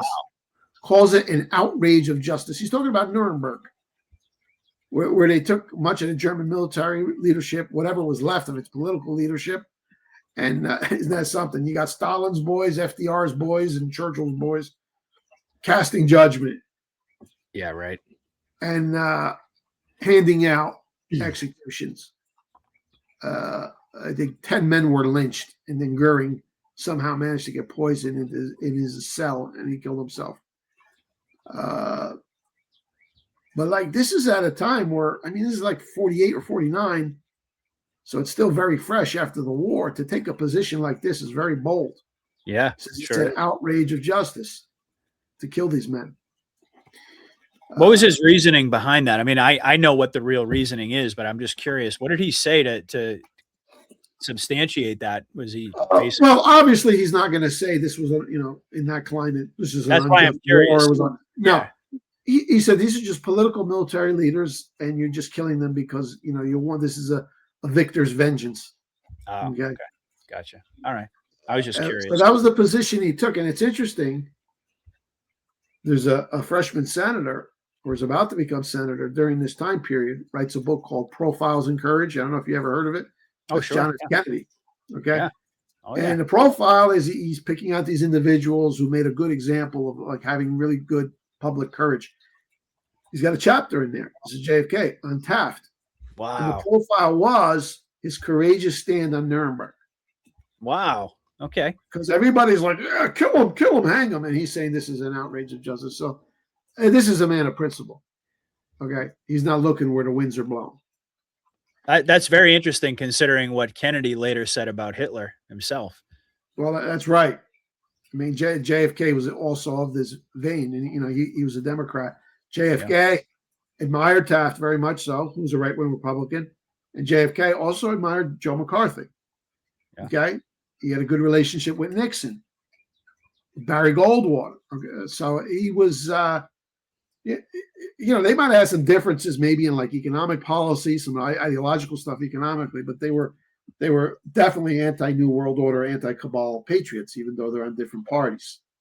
Yep. So there he's even got his own postage stamp. This is a big guy. He commanded respect. Yep. So there he is. The great America First Senator Taft condemned the Nuremberg circus trials. That's amazing. Yeah. Never knew that one. Now, here's another one where he goes out on a limb, takes a very unpopular position based on principle, which is the correct position. He's one of only 13 U.S. senators to oppose NATO in 1949. And you have to understand, this is a period of time, post-World War II, where the globalists, they got everything. They got their whole wish list. It wasn't like the end of World War I, because they so heavily propagandized the public with this false notion, this lie, that the reason World War II broke out is because we became isolationist after World War I. We must not repeat that mistake when we didn't join the League of Nations, blah, blah, blah. That's still being hammered into the skulls of kids today in history books. Yep. So they got everything they wanted. There was no stopping it. And even senators and congressmen who might have been leery about the idea, they still wouldn't go against it. It was just too much of a wave. This is when the foundation of the New World Order was established, and that's what the war was all about. So he's one of only 13 to say no in the entire U.S. Senate. And he said, under the new pact, the NATO pact, a president can take us into war without Congress. So it's absolutely correct. Above all, the treaty is part of a much larger program by which we arm all the nations against Russia. A joint military program has already been made. It thus becomes an offensive and defensive military alliance against Russia. I believe our foreign policy should be aimed primarily at security and peace. And if you could just scroll down a few more lines. Oh, yeah. Sorry about that. Yeah. And I believe such an alliance is more likely to produce war than peace. And that's exactly where we were going until Trump and the Q operation came along. It was all set up. Obama set Hillary up perfectly to incite that NATO war against Russia.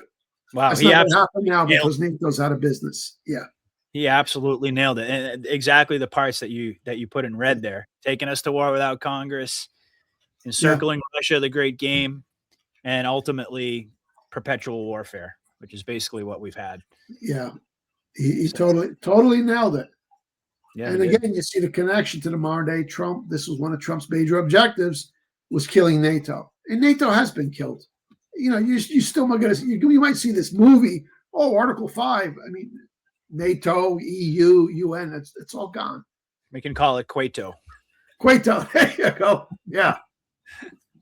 So, boy, it would have saved us a lot of trouble. We had listened to him, and Libya, the destruction of Libya was done in the auspices of NATO. Okay, this encirclement and this World War III trajectory we were on against Russia, it was all NATO. So, and that's ultimately what's greatest playing out president we right never now. had. Yeah, yeah. Those are the optics playing out right now, like that. What I always call like the parallel construction strategy, where they're creating a narrative, like you mentioned earlier, crafting a narrative around what the deep state had intended for us, to show us that path, and then ultimately to have it at the last moment veer in a different direction. Yeah.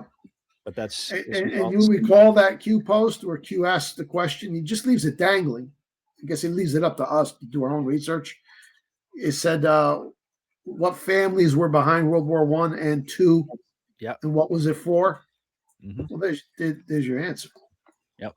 And this links the father to the son, because the father would never have gone along with World War I, which was done for the purpose of blowing up Europe, establishing the League of Nations. And here he is trying to avert World War II. He did not succeed in that, but he certainly tried to kill some of these institutions that came out of it. Yep. So there's direct relevance to Q right there. Yeah, and then both Tafts were really the primary obstacles for World War I, World War II, and the establishment of, like you said, the foundation of the New World Order post World War II. Yeah, these are like the two biggest obstacles, father and son. They were. Yeah, incredible. History would have been completely different if Papa had gotten a second term, or if Taft had been elected either in 1940 or in 1952. Wow. It's amazing when you look back through this historical lens and you realize how different history, the entire timeline would have been if these events had gone in a different direction. And most people, they can't even begin to wrap their brain around the significance of how fundamentally different it would have been. They're key pivot points. Key pivot points, yeah. You know? Yeah. Amazing. Okay. He was also a supporter of Joe McCarthy, and this is key because McCarthy at one time was a rock star. At least half of the Democrat voters in this country supported him, maybe more. Okay, and there were a lot of Democrats a number of Democrats in Congress, in the Senate, particularly like in the South and the Heartland, who supported him. The Democrat Party was not totally Marxified at that time. Okay. And so he's plowing away with his investigations and exposing all these low-level communists. But the real danger of McCarthy, to the cabal, that is the fact that at a certain point you have to ask, okay, who is allowing this penetration? Why are people turning the other way? It's much bigger than just the Communist Party members. It was the cabal at the top. They saw the communists as useful to them for infiltrating government, making government bigger, subverting the country. Yep. So his ultimate targets would have been the cabal. Mm-hmm. And it was key that his investigations go forward, but from the cabal's point of view, they had to destroy him. Well, it's not going to happen with Taft. They didn't have a position, an official position called Senate Majority Leader. I don't think they did. But he was the Republican Majority Leader, and the Republicans still had the majority. They might have had that official position. So McCarthy's got some very important support and backup in this man. Mm-hmm. He's a little different than McCarthy. McCarthy's kind of the firebrand. He's out there front and center. Taft, he's more of a low-key Ron Paul guy, gentle guy. Mm-hmm. But make no mistake, he's got a hell of a backbone and a big pair of balls. And in terms of principle, he's immovable. So this pair right here, as we head into the early 50s, big problem for cabal.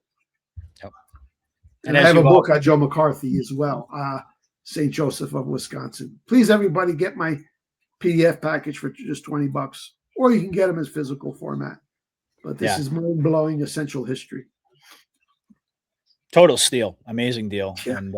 As you always mention too, whenever we bring up McCarthy, I always get reminded of the intel, the Army intel from the Signal Corps and the Venona intercepts that were being fed to McCarthy to give him all of his information too. That's because it's a very important connection to the Q operation. Really, that was like the first iteration of the Q operation, trying to infuse all of this evidence that they'd collected and put it into the public sphere. It's basically the same thing they were trying to do back then, but they didn't have the internet. They didn't have all the tools that they have today. Yeah, we've talked about that. But it's a very important point. No, the McCarthy era, the McCarthy investigations, they were like Q in microcosm. Yeah, he's being fed all this information. He's got intelligence background, Army intelligence. Yeah, right. He's plowing ahead. Yep. Yeah, and Q mentions the Army Signal Corps. Yeah, that's right. Yeah, Army intel. So, mm-hmm. So now we come to 1952, and he runs for president again. And it's important to understand at this time that there's probably no way a Democrat is going to be elected president in 1952. Truman is eligible to run for another term, because he only served like 7 years and 11 months. FDR died really early. So therefore, even though they made that law 2 terms after Roosevelt died, Truman's eligible to run. He doesn't run. He's so unpopular. He's immensely unpopular, probably the most unpopular president in history. And so certainly the cabal can't have him running, because he's going to do so much damage on the down ballot to the Democrat Party itself. Senators, congressmen, governors, etc.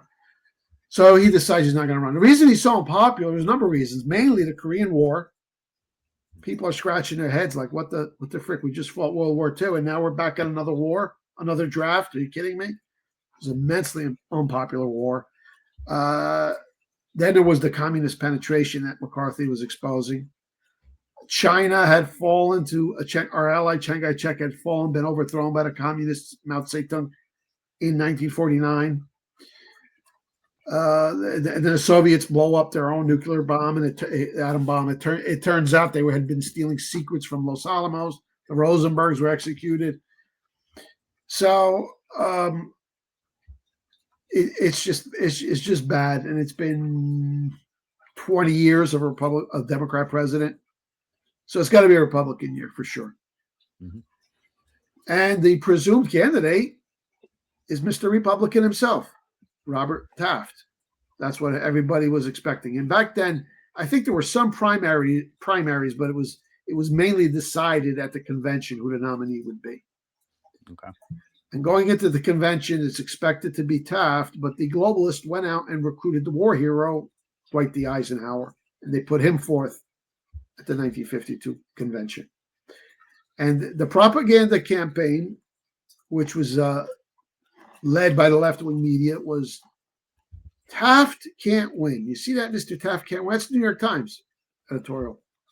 And that became the mantra, the slogan, the cliche. Taft can't win. He's a nice guy, can't win. Too extreme. He can't win. And here you got the New York Times telling the Republican voters, you know, for your own good, you ought not nominate this guy. He can't win. You know.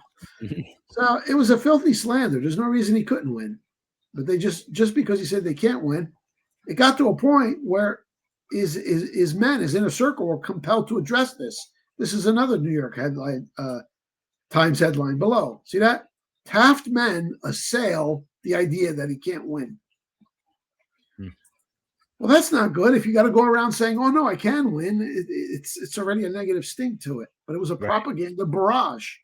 Yeah. And at the convention itself, the Eisenhower forces, the rhinos of their day, Taft can't win. He can't win. Yeah, he's a good guy. He can't win. And look at the Time magazine cover. It's Taft. What a question mark. Again, can he win? Can he really win?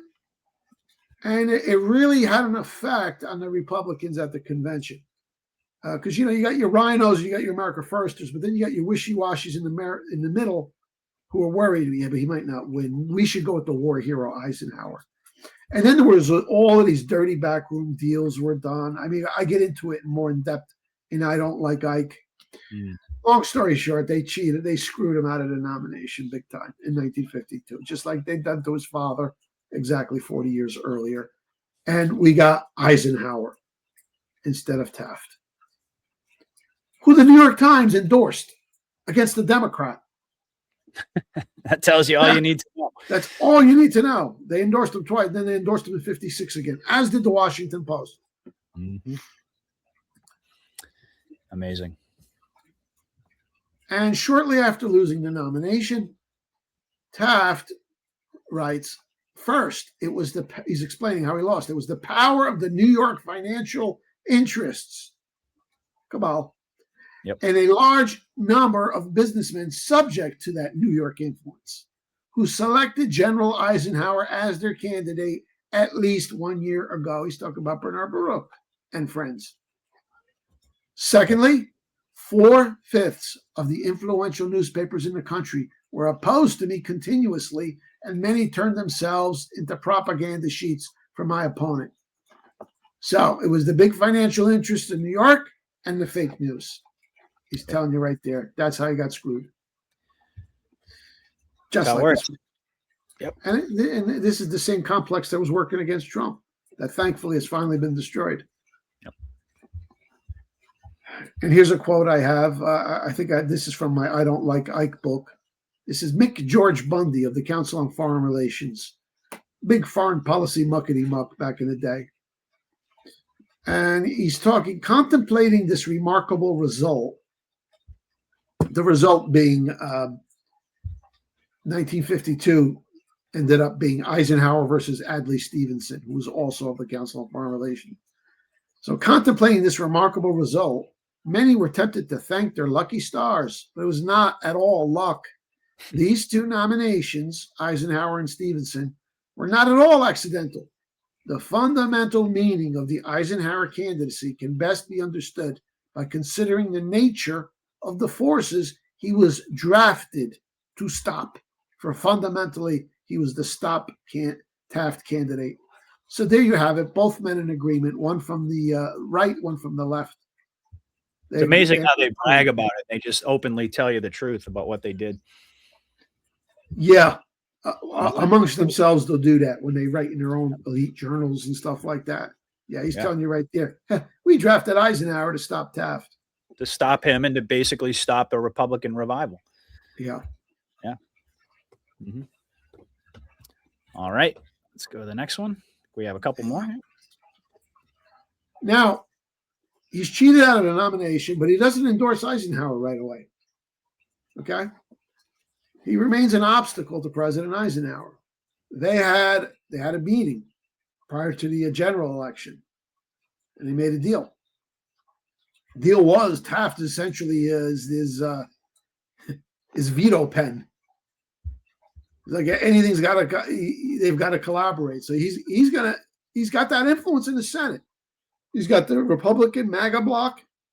He's got conservative senators. He could kill all of this globalist stuff, as well as the domestic socialism that Eisenhower wants to implement. So he's still a huge problem. He is the Senate. He's Mr. Republican. Yep. But they made that deal. They made that accommodation that, I'll work with you and I'll keep you abreast of everything we do. So he's still a problem. Yep. Big problem. Yeah. And we all know where this is headed, right? Yeah, unfortunately. Well, as the old church lady of Saturday Night Live fame used to say, how convenient.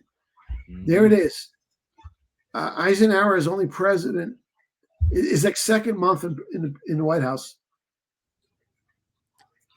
They invite Taft to a golf outing with Eisenhower. And it was weird. It was right after that golf outing. A day later, he starts complaining of some weird pain in his hip.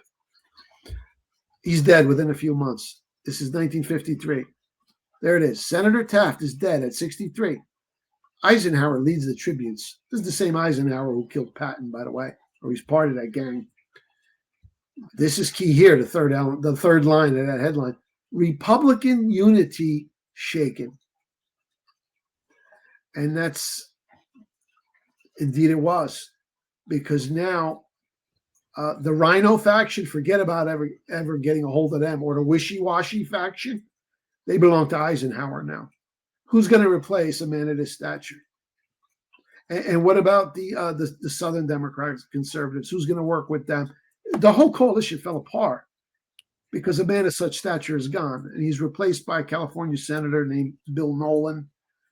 Good guy, but he's not Taft, right?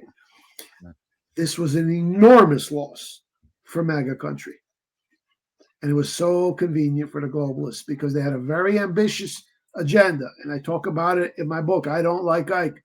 All the dirty shit that Eisenhower did, all the globalism he promoted, big government, killing the McCarthy investigations. And then McCarthy himself ends up and dig him up. Age 47, dies suddenly. And there's my book, 40 Famous Natural Deaths or Assassinations by Poison. All big names, all defying the cabal, all relatively young and healthy, and they die at the most opportune moments. That's part of the PDF package as well, also available on my Amazon page. So that is the story of the greatest president we never had. Because if we had him as president, the McCarthy investigations would have continued, which was the Q operation of its day. There was an investigation going on into the tax-exempt foundations. There was an amendment called the Bricker Amendment, which was guaranteed that no UN resolution or law could ever supersede U.S. law. Eisenhower killed that. Killed everything. And most importantly, it was under Eisenhower that the CIA got its teeth. CIA was still brand new. He made it to CIA with Allen. It was a disaster. Eisenhower was a total disaster. And he totally ended up killing that MAGA faction of the party. And it's been a Rhino-dominated party ever since, until Q and Trump came along. So once again, tying the history back to the modern day so we can better appreciate what's going on. He was today. Eisenhower's he was like the Republican camouflage to enact essentially all the skeletal framework of the New World Order. Yeah. And it's amazing how many people still look back and they still think Eisenhower was a good guy. Yeah. Incredible. But you've debunked that notion pretty thoroughly on this show. Yeah. Folks can check out previous episodes, but more importantly, go and buy Mike's book. I Don't Like Ike. Dig him up as a compelling read as well. Amazing. So, all right, Mike. Well, we came pretty close to our target. Not too bad. About 2 hours. Yeah, well, it was an important discussion tonight about the Iran thing. We had to. It's a big deal. It really is a big deal. It is, and I think we covered the landscape pretty well. So hopefully everybody out there enjoyed. Once again, make sure you're following both myself and Rumble, as well as X. You'll see all the links in the description. Check out realnewsandhistory.com. Support Mike's work. Take advantage of the incredible deal for President Jackson's birthday. And in closing, as I always ask Mike, what's next? You're focusing primarily on your Q series at this point. You got any articles coming I out? want to wrap that up because it's. I think we might be in that March Madness thing. So I think so. I think maybe the next 10. But I've covered the first 3,000 posts. So that's 3,000 out of like 4,900. Yeah. So we're getting there. And this next batch, which will probably go up tomorrow, has really got some explosive stuff in there. It's a lot of attention focused on Rachel Chandler. Yeah. So I'm putting that together now. Yeah, the person that the name that Marjorie Taylor Greene tweeted out not too long ago, and so many people are fooled by her performance. Just a little reminder there. But, yeah, incredible. Well, thank you so much, Mike. Amazing work as per usual. And we will be back with you guys next week for another episode. It was great to get back in the saddle. I'm going to be on, speaking of getting back in the saddle, I'm going to be picking up my bi-weekly shows with Dave on Thursday. I'm going to be hosting him on the channel as well. And speaking of Dave, of course, everybody knows Mike is on News Treason every Wednesday. You can catch him there at 8 o'clock. So we're going to sign off there, folks. Thank you so much for listening. We'll be back soon. But until then, God bless. Godspeed, everybody. Patriot out. Thank you, everybody. Good night.